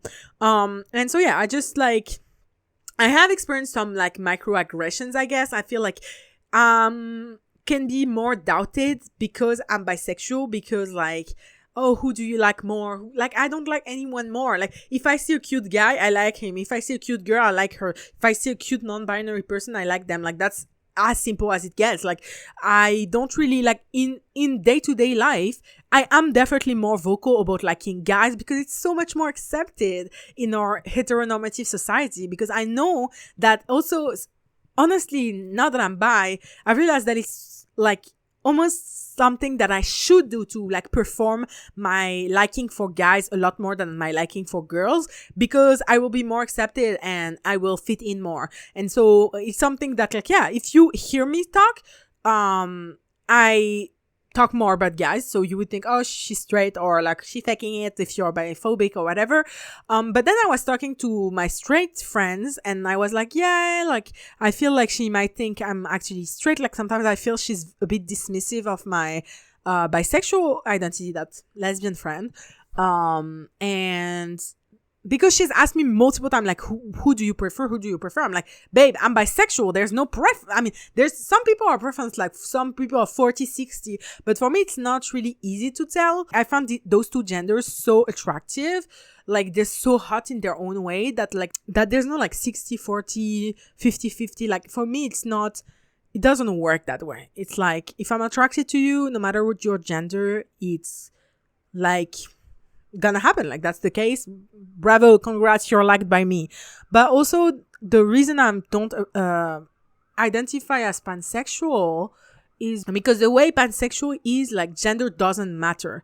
But for me, gender does matter, because if I like a girl, it's because she's a girl. It's because she's curvy and like feminine, okay? If I like a guy, it's because he represents my type of masculinity that I find attractive, which is a softer, more, I've taken care of myself, I'm assured of myself masculinity. The type of masculine man I like, my type of masculinity is a man who is himself, who is masculine in the ways that speak to him and that are truly him. So if a guy is quite masculine, but I feel like he's not putting on a mask or putting on something just to fit in or look cooler with other men or whatever it is, then it will be super attractive to me, even though I tend to say, yeah, I'm a little bit more attracted to femininity. But that's the thing, like, I like people who are themselves. And that's also why, like, for example, in women, even though I like feminine women, I like queer feminine women. All the feminine women I like always have this queer thing, because being feminine and straight and feminine and queer are two different things, two extremely different things. And I feel like if you're queer, you know, you can tell. And yeah, I actually like queer people in general. I also like see myself dating like a bi guy more than I see myself dating a straight guy. I feel like we could obviously we would understand each other more. But you know, a lot of things that shocked me is, and I will finish on that. I have so much to say. This is such an interesting topic because, you know, I've been out for 3 years, but like I've lived so many experiences that I can talk on already. But I wish finish on that is how crazily, like for me, like bi men are so like discriminated against. It's not even kidding. So last year I had two, one was pan and one was bi friends. And the first one, the pan one, was like very open about like dating all genders, blah, blah, blah. Amazing. Great. Love that. And then I told her like, yeah, I see myself like dating a bi guy. I feel like we would have so much in common. And also if you're bi and you've like accepted it, it's easier for you to have less toxic masculinity, because usually you've already rejected this idea that like a real man is a straight man. And she looked at me before I could even give this explanation that I just gave you.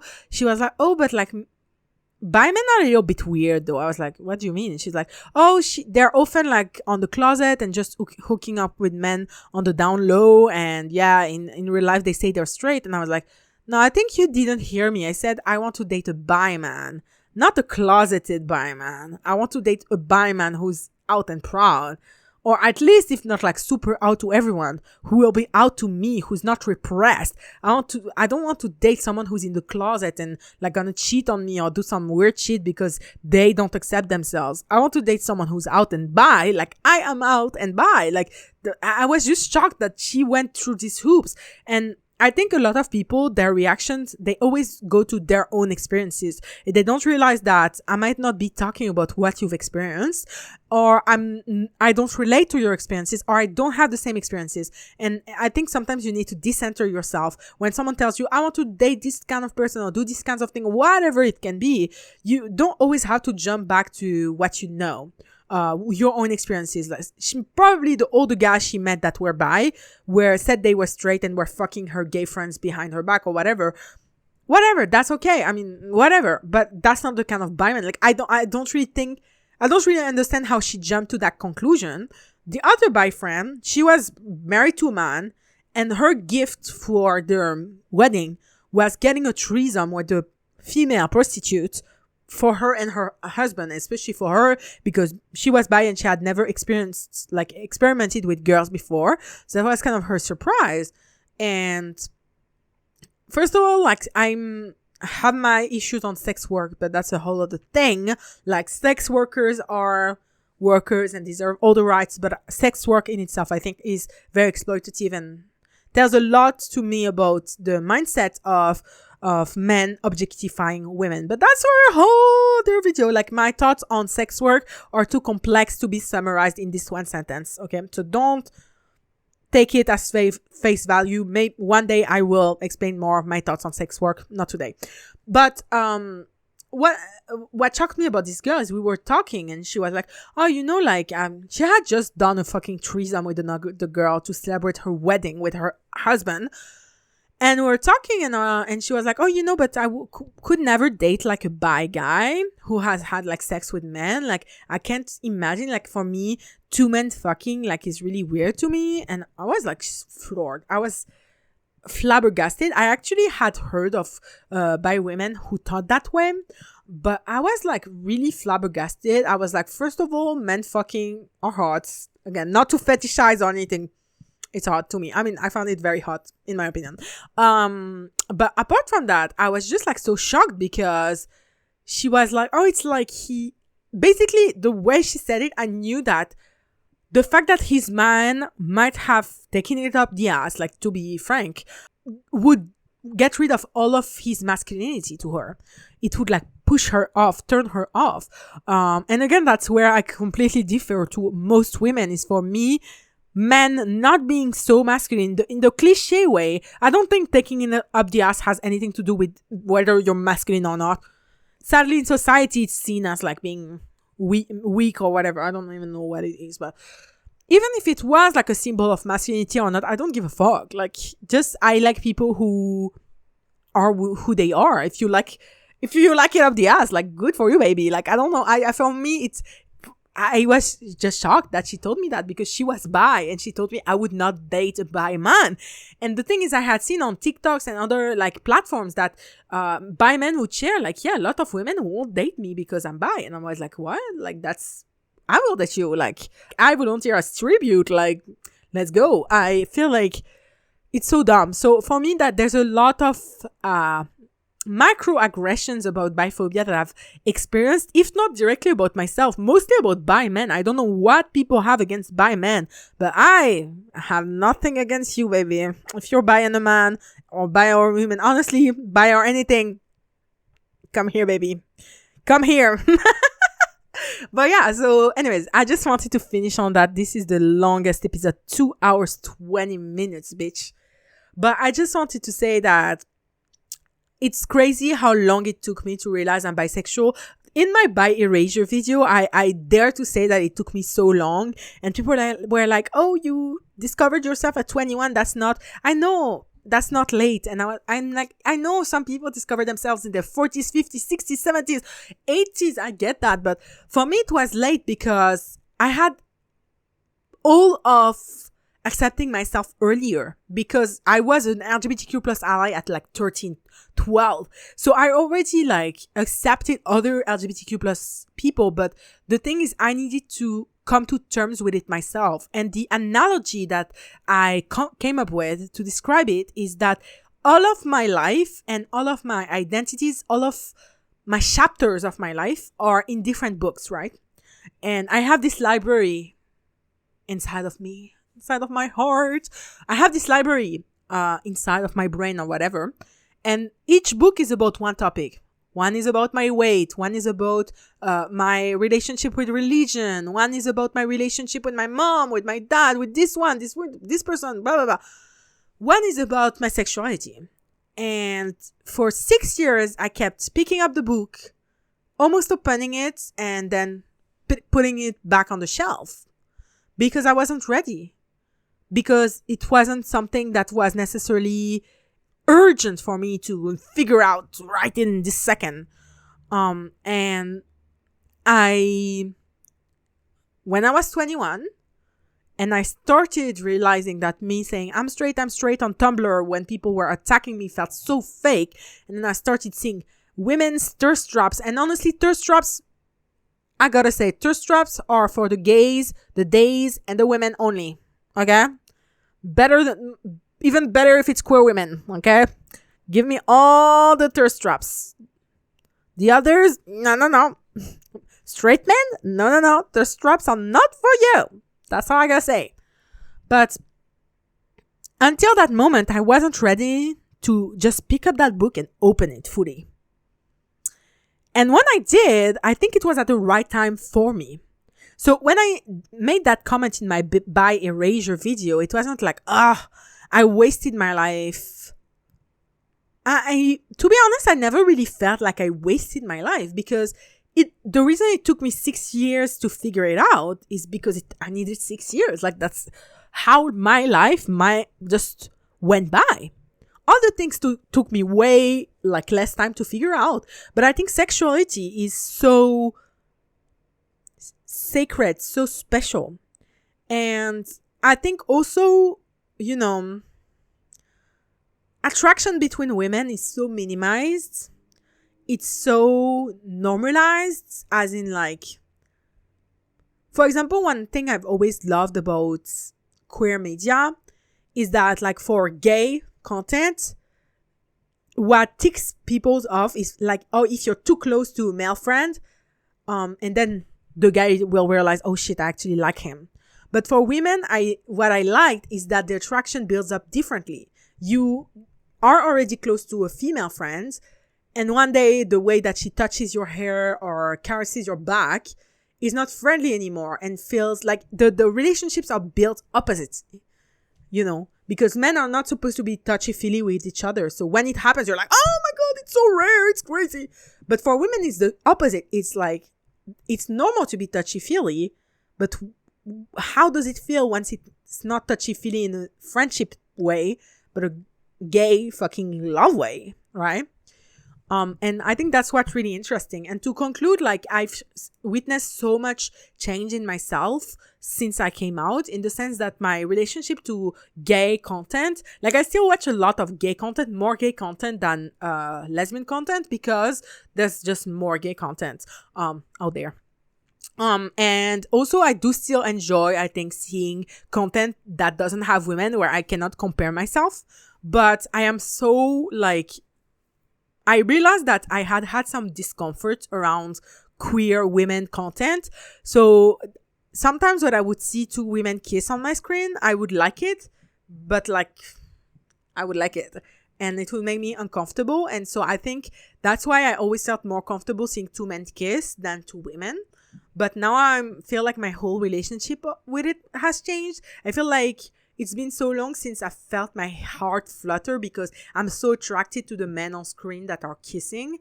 Before, I used to like clutch my heart and have heartache, literal heartache. My heart would ache in my chest watching like romantic scenes all the time, because I think I was forming my attraction. I was like a teenager forming my attraction, my way that what I found cute and what I found hot and whatever.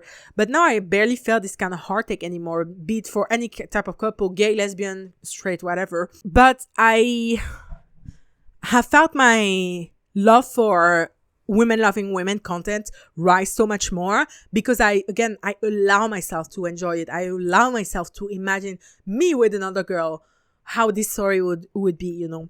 So I think it's just really crazy how much things change when you allow yourself to experience attraction. And for me, I had never really seen, since I was 12 or 11, I had been following a lot of queer content creators, trans content creators. I had seen so many coming out videos. And also, one thing I wanted to note is also the reason I followed Shane Dawson back in the day is because of his bisexual coming out video. Shane Dawson, incredibly okay, there's a lot, girl, okay? But I was like, genuinely, I followed him because I used to be aware of him for his parodies and things like that. Then he posted his bisexual coming out video, and it touched me so profoundly. And every bisexual video, like coming out video, has always touched me so profoundly. And every bisexual character has always touched me so profoundly. So that's also why I know undeniably that I'm bisexual and nothing else. And why I don't really doubt myself. What I'm talking about is like the TikToks that say, oh, all the bi people I know are questioning themselves every week. That's totally valid, by the way. It's totally valid to question yourself. But for me, I think the questioning has lasted so many years prior to me coming out, that now that I've come out, I'm like, questioning me? Never again, bitch. I mean, I'm sure it will happen someday soon, but it's in my day-to-day life, I'm never questioning, because I embrace my attraction to men and to women and to non-binary people completely. And so it's not something that there is any doubt about, because it happens. It's real. It's there. Like, you know. So yeah, that's all I wanted to say. I've said so much. And yeah, it was a really long podcast episode. However, I think it needed to be said. I think being bisexual is such a different experience than to be gay or to be straight, because both being gay or straight is about, yes, attraction for one gender, but also non-attraction to another gender. However, when you're bisexual, you're kind of attracted to everyone. Some more than others, some less than others. Like, it's very, of course, you have a type, or you have whatever what like attracts you more to things, or blah, blah, blah. A lot of people have a gender preference. Some people prefer like women more most of the time, or men most of the time, whatever. But it's just so hard to learn that about yourself, because our society is very black and white, be it about gender or about attraction. And so it's really hard to come to an understanding that, like, oh yeah, my type of attraction is different than most others. Again, I do want to point out that bisexuals are the biggest community inside of the LGBTQ plus community, and I believe like there's so many bisexuals in the closet. Come out, baby, come out. You'll see it's okay to be bi. And yeah, I think that was also a big part as to why I wouldn't admit it very easily, because I was like constantly questioning myself and being like, oh, but like, do I like women enough to be bisexual, or do I just want to be special? Oh my God, the do I just want to be special one. Like, I think this question is so bisexual coded. Like, I was like, do I just want to be special? Like, do I just not want to be straight? And I was like, girl, be for real. Like, now that I think about it, I'm like, girl, come on. Like, I do want to be special, but I am special. And yes, being bisexual is one of the aspects in which I'm special. But the thing is, like, even if I was straight, I would still be special. So it's just, it was so crazy. The questioning and the kind of gaslighting of myself that like happened during those 6 years. And yeah, it was not stressful. It was never like a really stressful moment to question myself. For these 6 years, it was just like a question that would especially come out at night as I was about to go to sleep, like, am I not? But I think when you don't really fit in neat boxes, be it in terms of gender or in terms of attraction, sexuality, whatever, it's hard. First, others will find you weird, but more than that, you will find yourself weird as well, because you will be like, oh, it would be so easy. Because if I like guys and I didn't like girls, it would be so easy. Like, I could feel it, because like you can tell what you're attracted to. You're attracted to the kind of same kinds of things in guys, and you're not attracted in girls because they don't have that, for example, right? Same if it's the opposite thing. But when you're attracted to everyone and the two gender are very different, it's really hard to be like, do I like this girl because she's really, really pretty and very, very curvy and her body looks really good right now and her lips very kissable, or I just want to be her friend. And yeah, just being bisexual is like really, really hard to, like, you have to have so much, like, to do so much exploration about yourself. Not that like figuring out if you're gay is not also the same, but I think it might be slightly easier because maybe not. You have to figure out your attraction and your non-attraction at the same time. I don't know. Both have their struggles for sure, but anyways, in general, all I want to say is that, yeah, I'm really happy. For me, I don't feel like I've missed out on anything coming out late, quote unquote. I got burned the last time I said that. So not late, but not when I was like an early teen, when I could have had a bisexual love story very early on, which I wouldn't have, because again, I got no bitches in high school. So in any case, I didn't miss out on anything, to be honest. And I do think everything happened in the order that it was meant to be. And yeah, I'm just very happy to be myself. Of course, sometimes I do feel fear of not being accepted by others or being judged. And I've had some biphobic comments. But it's, in general, I've been very, very accepted, and I do love myself as a bisexual woman, and I love that I'm bisexual, and I'm very obsessed still with bisexual characters, bisexual content. It's just elite. Like, I don't know what to tell you, babe. And so yeah, it's just, really, really gratifying when the search and the questioning you've done for years and years on end, finally, like, you come to an answer. And you're like, oh, yeah, that feels so fucking right. And for me, like, I will never forget the weight that I felt like lift off my shoulders the night that I told myself, I didn't tell anyone else that night, that I told myself that I was bisexual.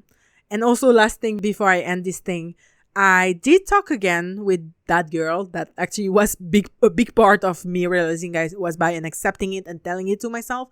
That girl that I was friend with at 15, 16, that was in love with me. And so basically what happened with this girl is that she found a boyfriend, and I do remember feeling slightly jealous when she found him. So that's also what makes me think that I did have feelings for her, but couldn't really pinpoint them. And so yeah, she's been with the same boyfriend for almost a decade. Not almost a decade. No, yes, almost a fucking decade. Oh my God. Like 7, 8 years. I don't remember. But yeah. And one time I was like, I kind of want to tell her like that she was part of me coming out with myself. And so I literally texted her. It was like a year or 2 years after I came out. No, I think a year after, because I still was in Paris. And I texted her and I was like, like it's funny because I realized I was bisexual last year when I was rereading our discussions, and I realized that like it was so fucking gay. So actually she's the one who came up to me to talk to me. And it was really funny because I had been thinking about texting her and telling her that she was part of my bi awakening for a few months before. And so yeah, she just contacted me and I told her about like what I'm up to after years and years of not really talking. And I told her in fucking English, girl, what?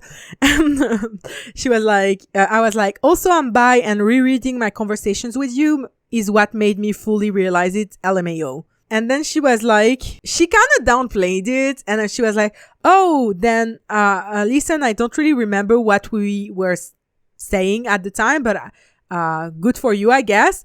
Bi too. So actually she went from bi to pan, from pan to bi. But anyways, she's like, I'm bi too, but I'm in a straight relationship for a long time. Again, same guy for almost a decade.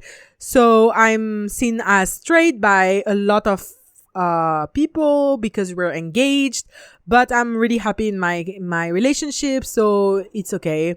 It's just really funny that our conversations it was one of the things that made you realize. And I was like, I think she thinks I'm flirting with her. I'm like, no, baby, let's calm it down. Okay, I'm just telling you that the gay shit you told me did not fall on deaf ear. Like, that's all I wanted to say. So yeah, it was really funny because yeah, I just got to tell her as well.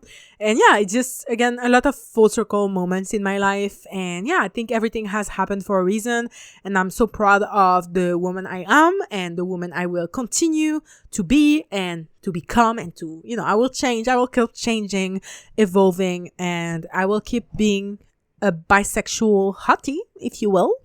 I am, if you've made it to here, girl, thank you. First of all, thank you. Here's a gold star. Like, not gold star lesbian, but like gold star bi, I guess. What does that even mean? Oh no, my God. Yeah. Just thank you for sticking with this podcast. I hope the audio issues are not here this time, especially because I will not be recording a 2 hours and 30 minutes podcast episode. I'm good. So yeah, thank you so much for being here. I'm sorry for it being so long. And yeah, I really, really hope you will be there for the next episode. Please do share my podcast with anyone you think it might interest. Also, I wanted to say that I would love if you could go to our Spotify, that is always linked in the description and in the pinned comment, and go review our podcast and give it 5 stars and boost it and listen to it so it can boost us in the algorithm. And when I say us, it's me. There's only one girl behind this podcast. That's me. It just makes me look more professional if I say us. And yeah, I really want to thank you for the support. Thank you for showing up today. If you're queer and struggling with figuring yourself out or anything, just know you're not alone. So many people have been there before you in the same exact spot as you are. And so many people will continue to be. Just be easy on yourself. Love yourself. Treat yourself as if you were treating your best friend or your sister or brother or whatever, sibling. And yeah, just continue to look for answers and be yourself. And yeah, that's all I can wish for you. I hope you can feel the same weight lifted off your shoulders as I once felt once I came to terms with who I am. Anyways, thank you so much for sticking through this long-ass episode. I will see you next month. Bye-bye.